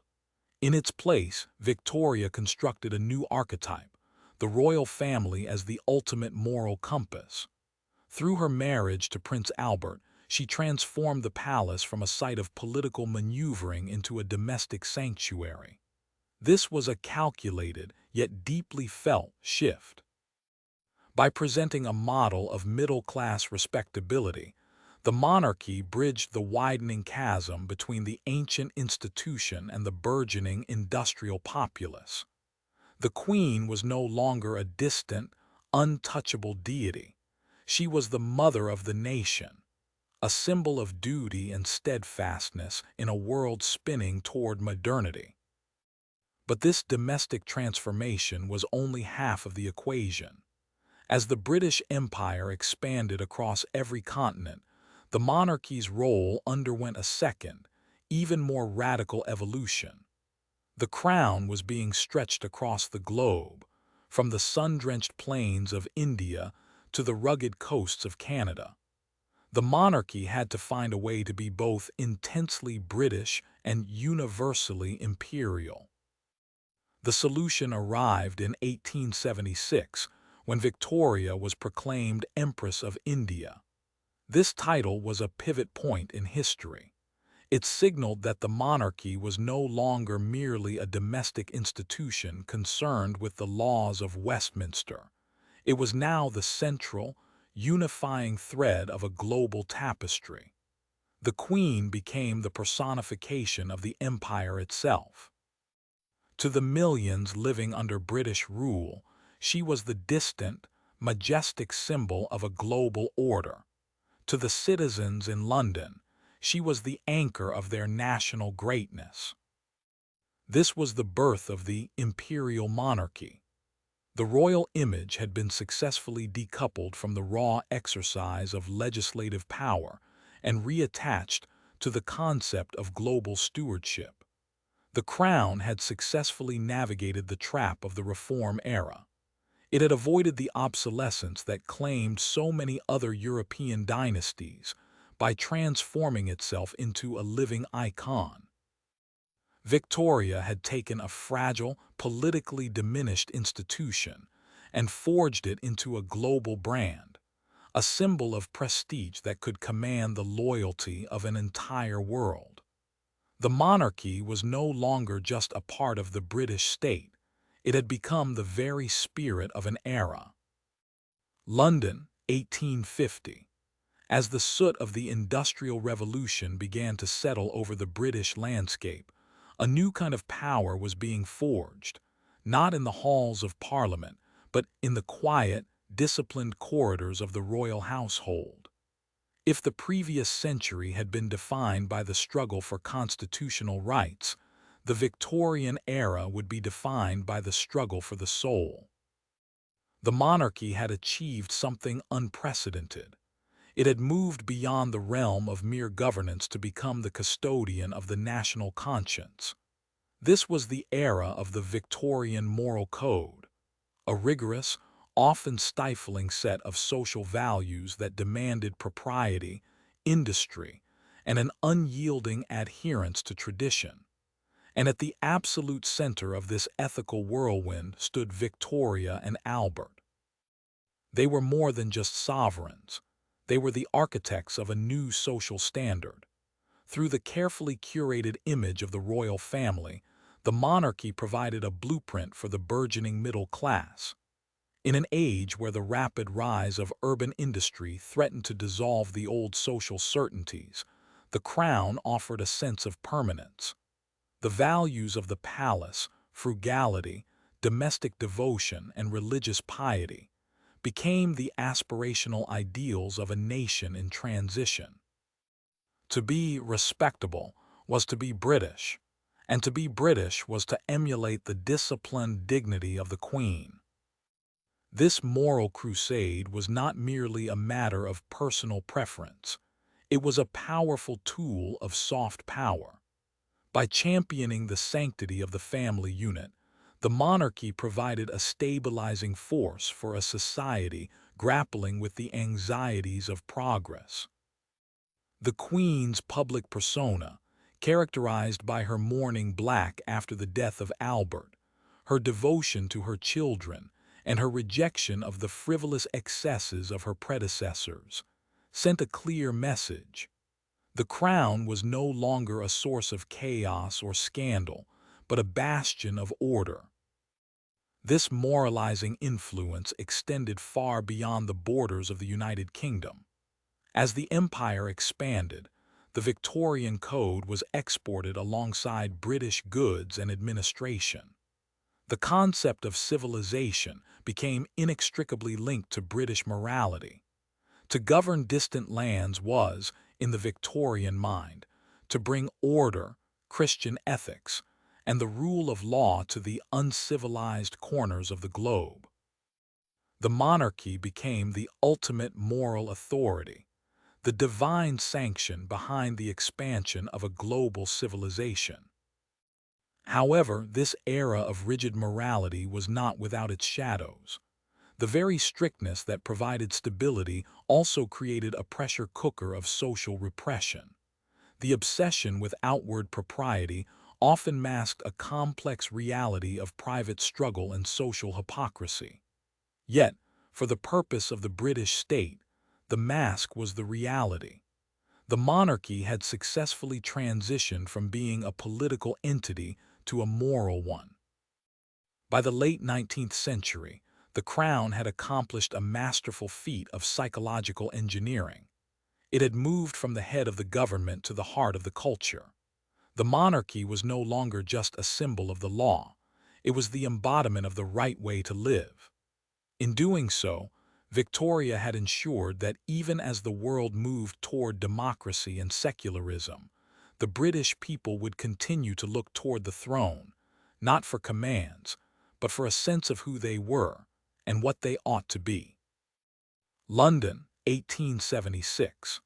As the Queen was proclaimed Empress of India, the scale of the British identity underwent a seismic shift. If the previous decade had been about the internal discipline of the British soul, this new era was about the external projection of British might. The moral certainty of the Victorian age was no longer being applied merely to the drawing rooms of London. It was being mapped across the entire surface of the globe. To look at a map of the world in the late 19th century was to witness a phenomenon without parallel in human history. A sprawling crimson tide of territory stretched from the icy reaches of Canada to the sun-drenched plains of the African veldt, from the bustling ports of Hong Kong to the vast, complex subcontinent of India. This was the British Empire at its zenith, an interconnected web of commerce, administration, and military dominance. And at the very heart of this vast, global machinery sat the crown. But how did a single monarch, residing on a small island in the North Atlantic, command the loyalty and the lives of millions across every conceivable climate and culture? The answer lay in the unique synthesis of the crown's new roles. The monarchy had become the ultimate symbol of the imperial idea. To the administrator in Cairo or the settler in Australia, the Queen was not merely a distant political figurehead. She was the personification of the empire itself. She was the mother of the empire, a stabilizing, maternal presence that provided a sense of continuity amidst the chaotic expansion of global trade and colonial conquest.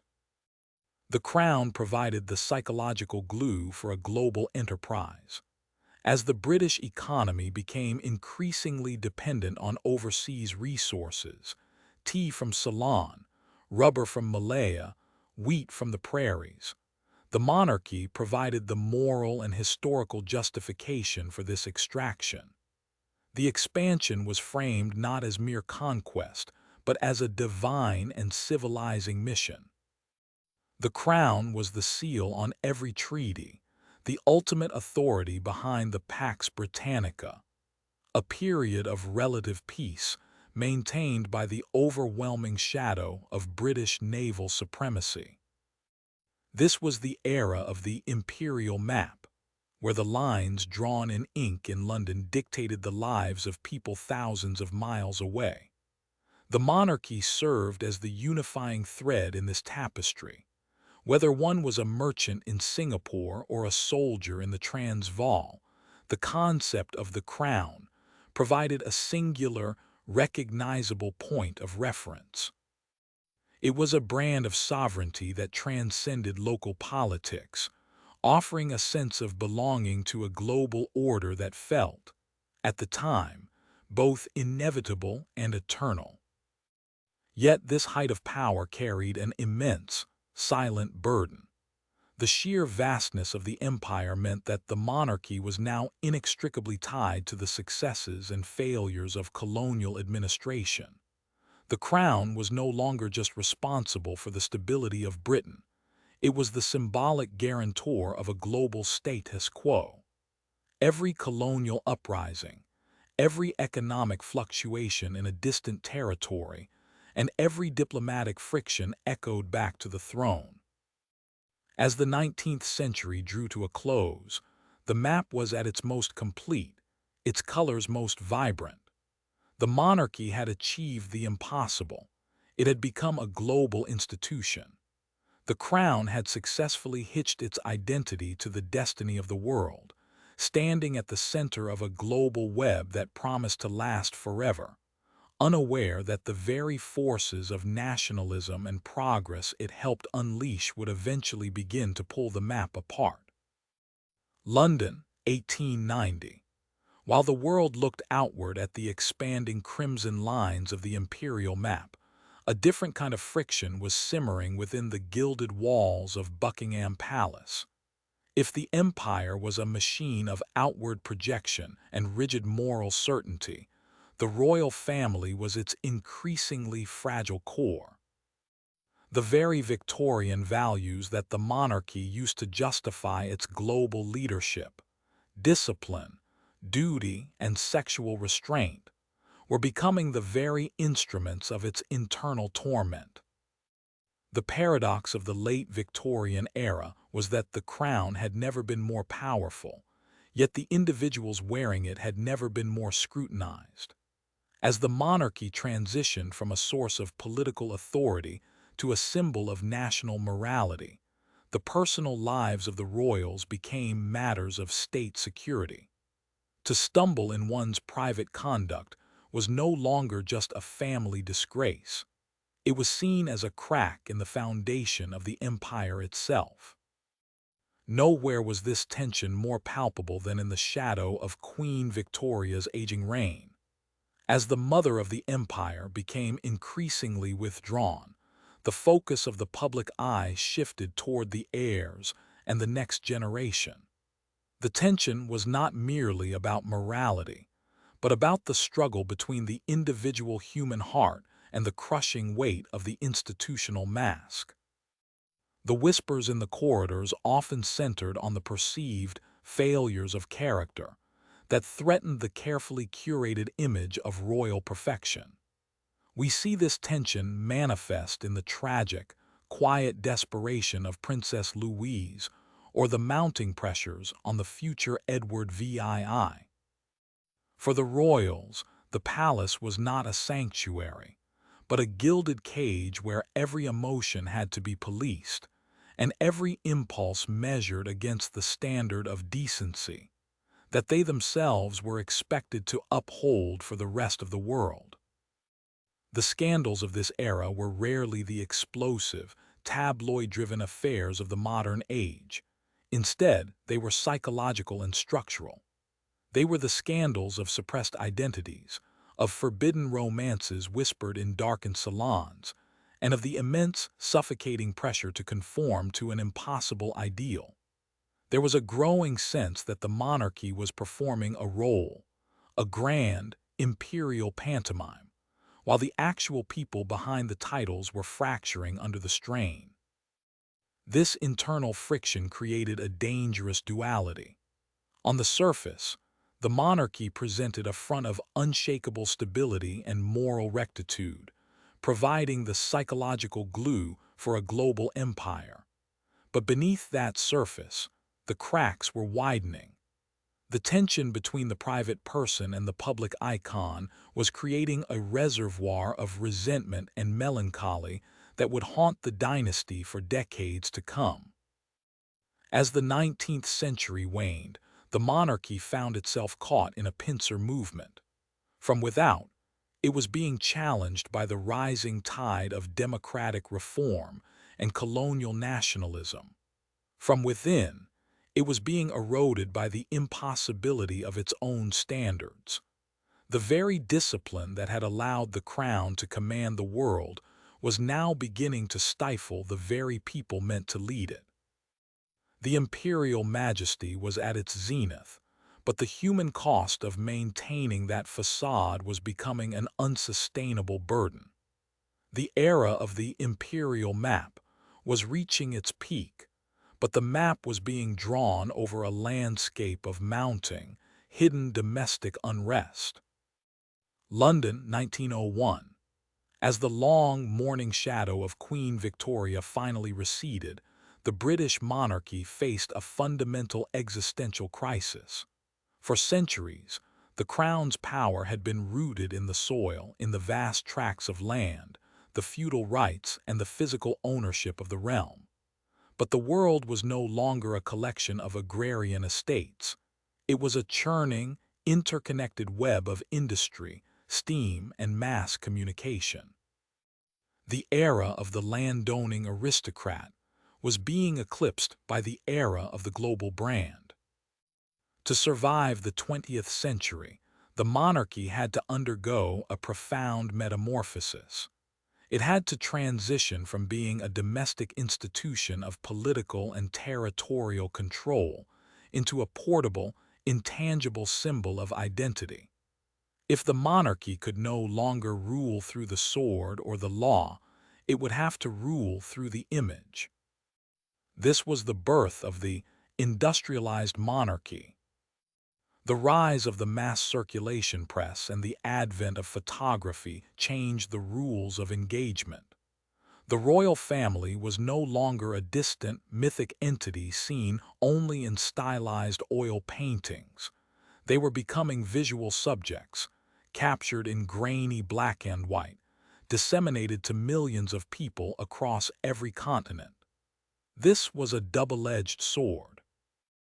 While it allowed the crown to bypass the halls of Parliament and speak directly to the hearts of the people, it also stripped away the traditional shield of royal mystique.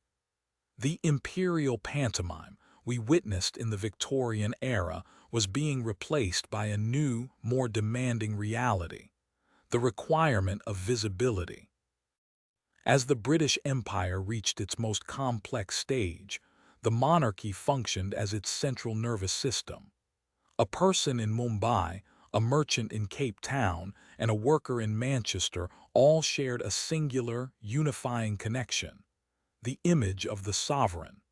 The monarchy was being industrialized, scaled up to serve as a psychological anchor for a globalized population. It became a commodity of stability. In a world being torn apart by rapid technological change and social upheaval, the crown offered a sense of permanence that the shifting political landscape could not. However, this shift required a new kind of discipline. The royals were no longer just stewards of the land. They were stewards of a reputation. The brand of the monarchy became more important than the individual person. To maintain this global icon, the institution had to become a master of public relations, learning to curate moments of ceremony, pageantry, and national mourning to reinforce the idea of an unbroken lineage. This transition marked the moment the monarchy stopped being a governing body and started becoming a cultural phenomenon. The wealth of the crown was being diverted from the management of estates to the management of perception. They were moving from the reality of the throne to the reality of the icon. But as the monarchy embraced this new role as a global symbol, it entered a dangerous new contract with the public. By becoming a spectacle for the masses, they had inadvertently invited the masses to judge them. The transition from landowner to icon provided the monarchy with a new lease on life, but it also tethered their survival to the fickle whims of public opinion. The stage was set. The monarchy was no longer just a part of the nation. It was a performance, and the world was watching. London, 1901. The transition from the Victorian to the Edwardian era was not merely a change of monarchs, but a change of atmosphere. If Queen Victoria's reign had been a long, somber vigil of duty and mourning, the reign of her son, Edward VII, felt like a sudden, exhaled breath. The Edwardian age arrived with a sense of gilded exuberance. It was a period defined by a peculiar, glittering tension, a society that appeared to be at its absolute zenith, yet was secretly vibrating with the tremors of an approaching collapse. This was the Belle Epoque of the British Empire, an era of grand garden parties, opulent seaside resorts, and a social hierarchy that seemed more polished, more decadent, and more unshakable than ever before. King Edward VII, the uncle of Europe, brought a different flavor to the throne. He was a man of the world, a connoisseur of fine dining, fashion, and diplomacy. He understood, perhaps better than his mother, that the modernized monarchy required a certain charisma. He replaced the heavy, moralistic shroud of the Victorian era with a sense of spectacle and social grace. Under his influence, the monarchy moved closer to the high society of the era, embracing a lifestyle of leisure and luxury that mirrored the prosperity of the British Empire. To the casual observer in 1905 or 1910, the world felt stable.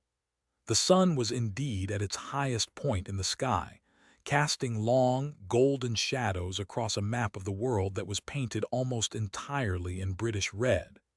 The sheer scale of the imperial machine was staggering. The wealth flowing into London from the colonies was unprecedented. The technology of the age, the motor car, the telephone, the wireless, promised a future of endless connectivity and progress. It was a time of profound confidence, a belief that the British way of life was not just dominant, but permanent. Yet beneath this veneer of Edwardian splendor, the foundations were beginning to crack. The very industrialization of the monarchy we previously discussed was creating new, volatile pressures. The rise of the labor movement and the growing demand for suffrage meant that the masses, who were now watching the royal spectacle, were no longer content to be mere spectators. They were becoming participants, demanding a voice in a system that had long functioned on the assumption of their silence. Furthermore, the geopolitical landscape was shifting. The delicate balance of power that had maintained a relative peace in Europe was fraying. The naval arms race, the rise of a unified Germany, and the intensifying rivalries in Africa and Asia were weaving a web of alliances that were as rigid as they were fragile. The empire was at its largest, but it was also becoming increasingly difficult to manage, overstretched by its own ambition. This was the sunset. It was a beautiful, golden twilight, a final, brilliant flare of imperial confidence before the darkness of the 20th century descended. The Edwardian age was a period of magnificent distraction, a grand pageant that masked the growing pains of a world in transition. The monarchy, having successfully reinvented itself as a global icon, now stood on the precipice. They had perfected the art of the performance, but they were about to face a tragedy that no amount of pageantry could avert. The storm was gathering on the horizon, and the calm of the Edwardian summer was about to be shattered forever. August 1914. London. The golden twilight of the Edwardian era did not fade gracefully. It was incinerated. As the mobilization orders were issued and the British Expeditionary Force marched toward the front, the glittering spectacle of royal life was replaced by the grim, mechanical reality of total war. For the monarchy, the Great War was not merely a geopolitical catastrophe. It was an existential threat that pierced the very heart of their identity. For centuries, the crown had functioned as a symbol of distant, divine authority, a majestic entity that presided over the lives of the people from the safety of gilded halls. But the trenches of France and Flanders were stripping away that distance. The war was an equalizer of the most brutal kind. In the mud of the Somme and the shell-shocked silence of Passchendaele, the social hierarchies that the monarchy represented were being pulverized by artillery fire. When a generation of young men, the sons of the working class and the aristocracy alike, was fed into the meat grinder of industrial warfare, the monarchy could no longer afford to be a distant icon of leisure. To remain merely a symbol of grand garden parties, while millions bled in the dirt, was to risk becoming a relic of a dying age. The crisis was one of perception and purpose. How does a royal institution, built on tradition and untouchable prestige, relate to a populace defined by unprecedented sacrifice. The monarchy faced a terrifying question. In an age of mass mobilization, what is the role of a king? King George V, who had ascended the throne in the wake of Edward VII's passing, found himself navigating this minefield. He understood, perhaps instinctively, that the monarchy had to bridge the gap between the palace and the trench. The era of the merry monarch was over. The era of the people's monarch had to begin. The monarchy's survival depended on a radical shift in its public persona. It had to move from being the masters of the empire to being the emotional anchors of a grieving nation. This meant a move toward domesticity and duty. The royal family had to demonstrate that they were not merely beneficiaries of the empire's wealth, but fellow sufferers in its struggle. They had to embody the stiff upper lip that was becoming the psychological armor of the British people. Yet the shadows were long. The war was also a catalyst for the very forces that threatened to dismantle the old order. As the casualty lists grew, so did the resentment toward the social structures that had sent those men to die. The monarchy was caught in a paradox. It needed the loyalty of the masses to survive, yet the very war it presided over was fueling the radicalism, the socialism, and the democratic fervor that sought to diminish the crown's power forever. The Great War was the crucible. It was the moment where the monarchy's identity was forged anew, not in the fires of divine right, but in the shared trauma of a nation. The gilded veneer of the Edwardian age had been shattered, leaving behind a raw, exposed reality. The monarchy had survived the transition from the 19th to the 20th century, but it would emerge from the trenches unrecognizable, no longer a symbol of imperial dominance, but a symbol of national endurance. The tragedy of the war had broken the world, and in doing so, it had forced the crown to find a new reason to exist. May 1917, London. If the Great War was the crucible, then the aftermath was a surgical necessity. The monarchy had survived the initial shock of the trenches, but it was still tethered to a ghost. For centuries, the British sovereign had been defined by bloodlines that stretched across the European continent. To the British public, the royal family was not just a symbol of the nation. They were part of a sprawling, interconnected web of German, Danish, and Russian nobility. But as the carnage of the war mounted, those very connections became a political death sentence. In the eyes of a grieving and increasingly nationalistic public, the scent of German blood was too strong to ignore.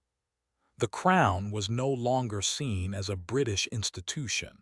It was being viewed as a foreign entity sitting on a British throne. The survival of the institution demanded a total shedding of its continental skin. It was a moment of radical, calculated rebranding. In a move that was as much about survival as it was about identity, King George V made the momentous decision to strip the family of their German titles, and most crucially, their name.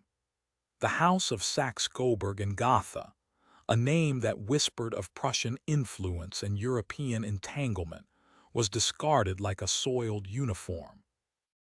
In its place, they adopted a name that was quintessentially, unassailably British: Windsor. This was more than a mere change of nomenclature. It was a psychological pivot. By becoming the House of Windsor, the monarchy was declaring itself a domestic product. They were signaling to the millions of men dying in the mud that the crown was not an outsider looking in, but a fundamental part of the British fabric. They were no longer the cousins of the Kaiser.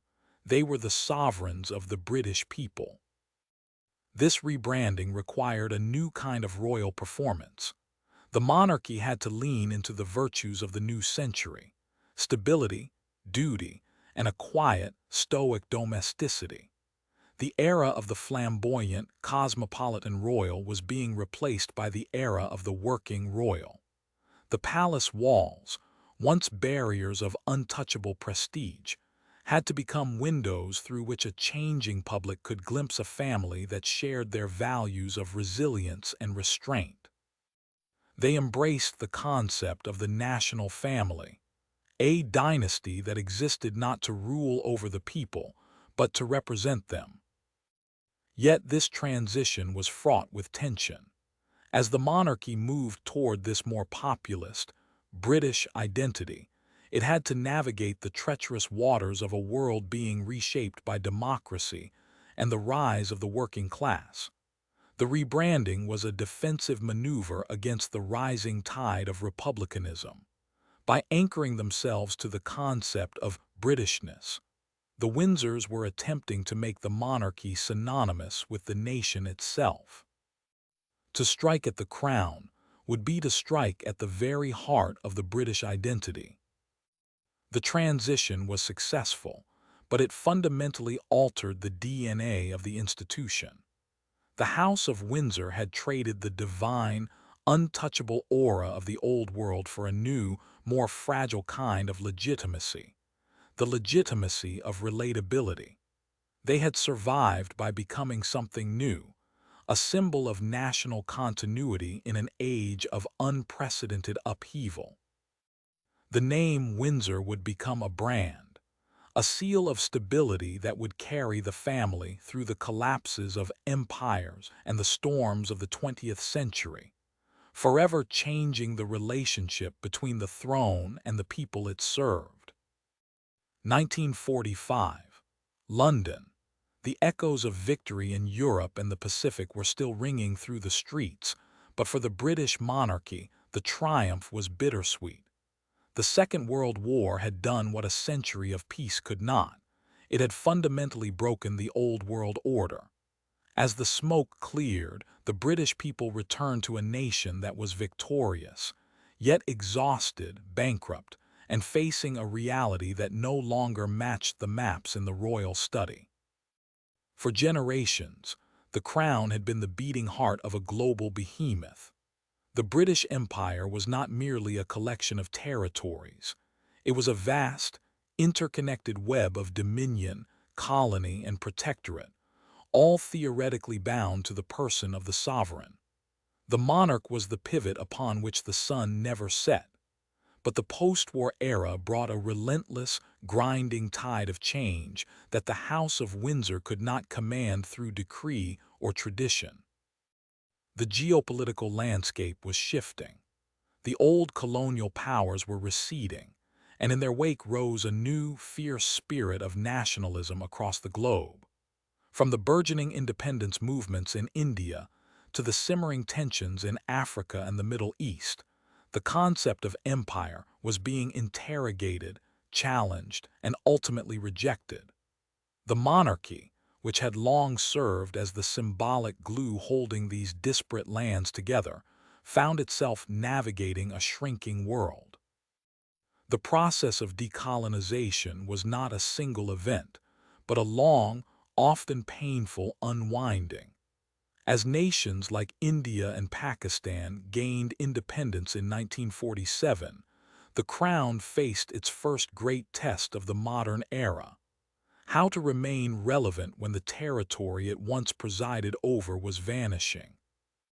The transition from emperor to head of the Commonwealth was a masterstroke of survival, a diplomatic pivot that allowed the monarchy to trade absolute imperial authority for a more flexible, symbolic leadership of a voluntary association of nations.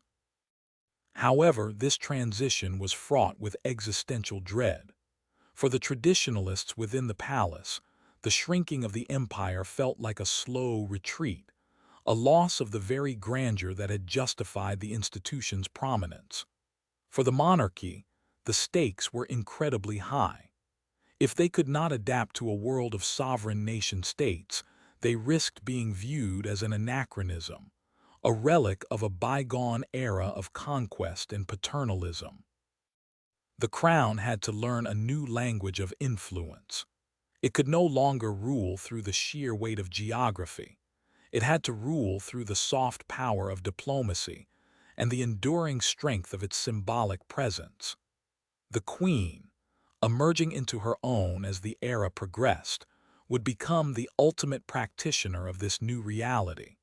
She would preside over the transformation of the monarchy from an imperial centerpiece to a symbol of national continuity in a post-colonial world. As the map of the world was redrawn, the monarchy was being redrawn along with it. The vast, sprawling shadow of the British Empire was receding, leaving behind a more compact, more concentrated identity. The crown was no longer the sun around which a dozen worlds revolved. It was becoming the steady, quiet anchor for a single, evolving nation. The era of the global conqueror was over. The era of the symbolic steward had begun. 1952. London. The passing of King George VI marked more than just a transition of power. It marked the beginning of a psychological shift for the entire British identity. As the bells of Westminster Abbey tolled, a young woman, poised and resolute, ascended to a throne that was fundamentally different from the one her father had occupied. Elizabeth II did not inherit a global empire at its zenith, but a nation in the midst of a profound metamorphosis. Her reign would become the longest in British history, a 70-year masterclass in navigating the delicate tension between sacred tradition and the relentless march of modernity. The early years of her reign were defined by the daunting task of managing the unwinding of the old world. The decolonization process, which had begun as a tremor, became a tidal wave. Across Africa, Asia, and the Caribbean, the flags of the British Empire were lowered, replaced by the colors of new, independent sovereign states. For the monarchy, this was a period of high-stakes reinvention. The Queen had to transition from being the sovereign ruler of vast territories to being the symbolic head of the Commonwealth, a voluntary association of equals. It was a pivot from authority to influence, from the command of land to the cultivation of relationships. She was learning, in real time, how to lead a world that no longer wished to be led. Yet, as the geopolitical map shrank, the social map of Britain was expanding in ways the palace could scarcely have imagined. The post-war era brought with it the rise of the welfare state, the dismantling of rigid class hierarchies, and a technological revolution that brought the world into the British living room. The monarchy, once a distant and somewhat mystical institution, was suddenly thrust into the glare of a new kind of scrutiny. The advent of the television age changed the very nature of the royal image. No longer was the sovereign a figure glimpsed only through formal portraits or newsreels. They were now a presence in the home. This era demanded a new kind of royal, one that was visible, relatable, yet remained fundamentally dignified. The Queen understood this instinctively. She mastered the art of being present without being intrusive, providing a sense of continuity in an age where everything else, from the economy to the social fabric, was in a state of flux. Through the decades, the monarchy weathered the storms of cultural revolution, the economic upheavals of the 70s and 80s, and the seismic shifts in public morality. Each crisis was a test of the crown's resilience. The institution faced moments of profound vulnerability, where the gap between the ancient traditions of the palace and the values of a modern, democratic society threatened to become an unbridgeable chasm. But it was through this very friction that the modern monarchy was forged. By embracing the change rather than retreating from it, the House of Windsor managed to transform itself from a relic of imperial grandeur into a symbol of national stability. The 70 years of the Elizabethan era proved that the monarchy's greatest strength was not its ability to command change, but its ability to endure it. As the century turned, the crown had achieved something remarkable. It had survived the death of an empire to become the enduring heartbeat of a modern nation. 1992, London. As the flames consumed the historic state apartments of Windsor Castle, the world watched in real time. This was not a battlefield of kings or a clash of armies, but a different kind of siege, the siege of the image. The fire at Windsor was a physical manifestation of a deeper, more pervasive reality. The monarchy had entered a new, uncharted territory, the era of the celebrity monarchy. For centuries, the crown had operated behind a veil of ritual and distance. The sovereign was a figure of awe, separated from the masses by iron gates and complex etiquette. But the late 20th century brought with it the democratization of information, the rise of the 24-hour news cycle, the proliferation of tabloid journalism, and eventually the digital explosion of the internet stripped away the velvet curtain. The royal family was no longer just a political institution. They had become the world's most scrutinized protagonists in a never-ending soap opera. This shift fundamentally altered the contract between the crown and the people. In the past, the public demanded stability and dignity. Now, they demanded relatability, authenticity, and, increasingly, drama. The private lives of the royals, their heartbreaks, their rebellions, and their internal fractures, were no longer confined to the palace walls. They were broadcast, analyzed, and debated in coffee shops and on social media feeds. The 1990s became a crucible for this new reality. The Annus Horribilis was not merely a year of personal tragedy for the Queen, but a year of institutional crisis.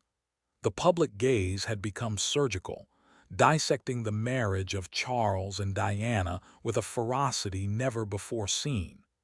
Princess Diana, in particular, became the ultimate symbol of this transformation. She was the first royal to truly master the media, using the camera not just to be seen, but to communicate a raw, human vulnerability that bypassed traditional royal protocol. In doing so, she redefined what it meant to be a royal, shifting the focus from the majesty of the office to the humanity of the individual. This new era brought a profound paradox. On one hand, media exposure provided the monarchy with unprecedented global reach and a level of soft power that no empire could match. They were household names in every corner of the globe, icons of a brand that transcended borders. On the other hand, this visibility came at a devastating cost. The relentless scrutiny created a fishbowl effect, where every gesture, every silence, and every fashion choice was loaded with political and social meaning. The margin for error vanished. A single misstep was no longer a private lapse in judgment. It was a global headline. The monarchy found itself caught in a perpetual tug-of-war between two identities, the sacred institution of the state and the secular celebrities of the modern age. To survive, the House of Windsor had to learn a delicate dance. They had to remain sufficiently distant to command respect, yet sufficiently visible to remain relevant. They had to navigate a world where the line between the royal and the famous had become dangerously blurred. As we move into the 21st century, this tension only intensifies. The digital age has replaced the tabloid with the smartphone, ensuring that the scrutiny is constant, instant, and global. The question for the modern crown is no longer just how to rule, but how to exist in an age where nothing is private and everything is public.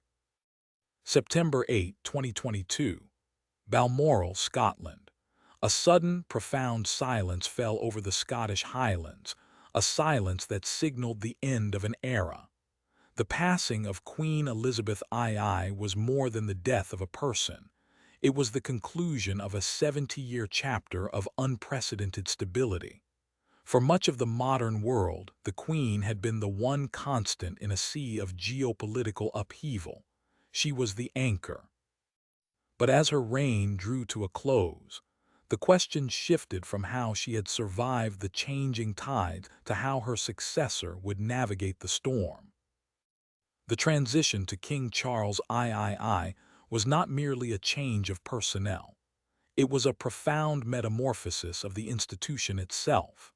For decades, the Prince of Wales had lived in the shadow of a monumental legacy, preparing for a role that many feared was becoming obsolete in a rapidly secularizing and decolonizing world. As he ascended the throne, Charles did not step into a vacuum of tradition, but into a crucible of modern expectation. He inherited a monarchy that was no longer the center of a global empire, but a symbolic entity navigating the complexities of the Commonwealth and a fractured domestic landscape. The coronation of King Charles III served as a bridge between two worlds. It was a spectacle of ancient ritual, the anointing, the crowning, the sacred oaths, yet it was performed for an audience that viewed such things through the lens of a smartphone. The new age of the monarchy is defined by this very tension, the attempt to preserve the sanctity of the divine office while acknowledging the demands of a democratic, skeptical, and hyperconnected society.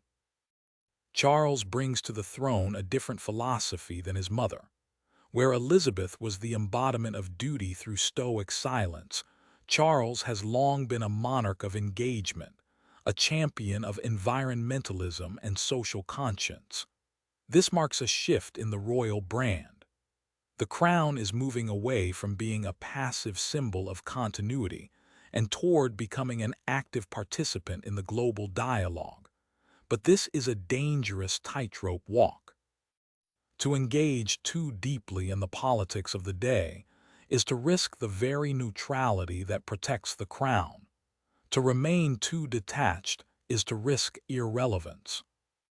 Furthermore, the future of the monarchy is being reshaped by the shifting sands of identity and belonging. The Commonwealth, once the map of an empire, is now a voluntary association of sovereign states, many of which are grappling with their colonial histories. The monarchy must now find a way to represent a diverse, multicultural Britain and a global community that is increasingly questioning the foundations of hereditary privilege. As we look toward the reign of King Charles III and the eventual succession of Prince William, the narrative of the British monarchy is moving into its most experimental phase. The era of the celebrity monarchy, that began in the 1990s, has matured into an era of institutional adaptation. The survival of the House of Windsor no longer depends on the strength of its armies or the vastness of its lands, but on its ability to evolve. Can a thousand-year-old institution remain a symbol of unity in a world defined by division? Can the crown maintain its mystery while satisfying the public's hunger for transparency? The answer to these questions will determine whether the monarchy remains a cornerstone of the British identity or becomes a relic of a history long since past.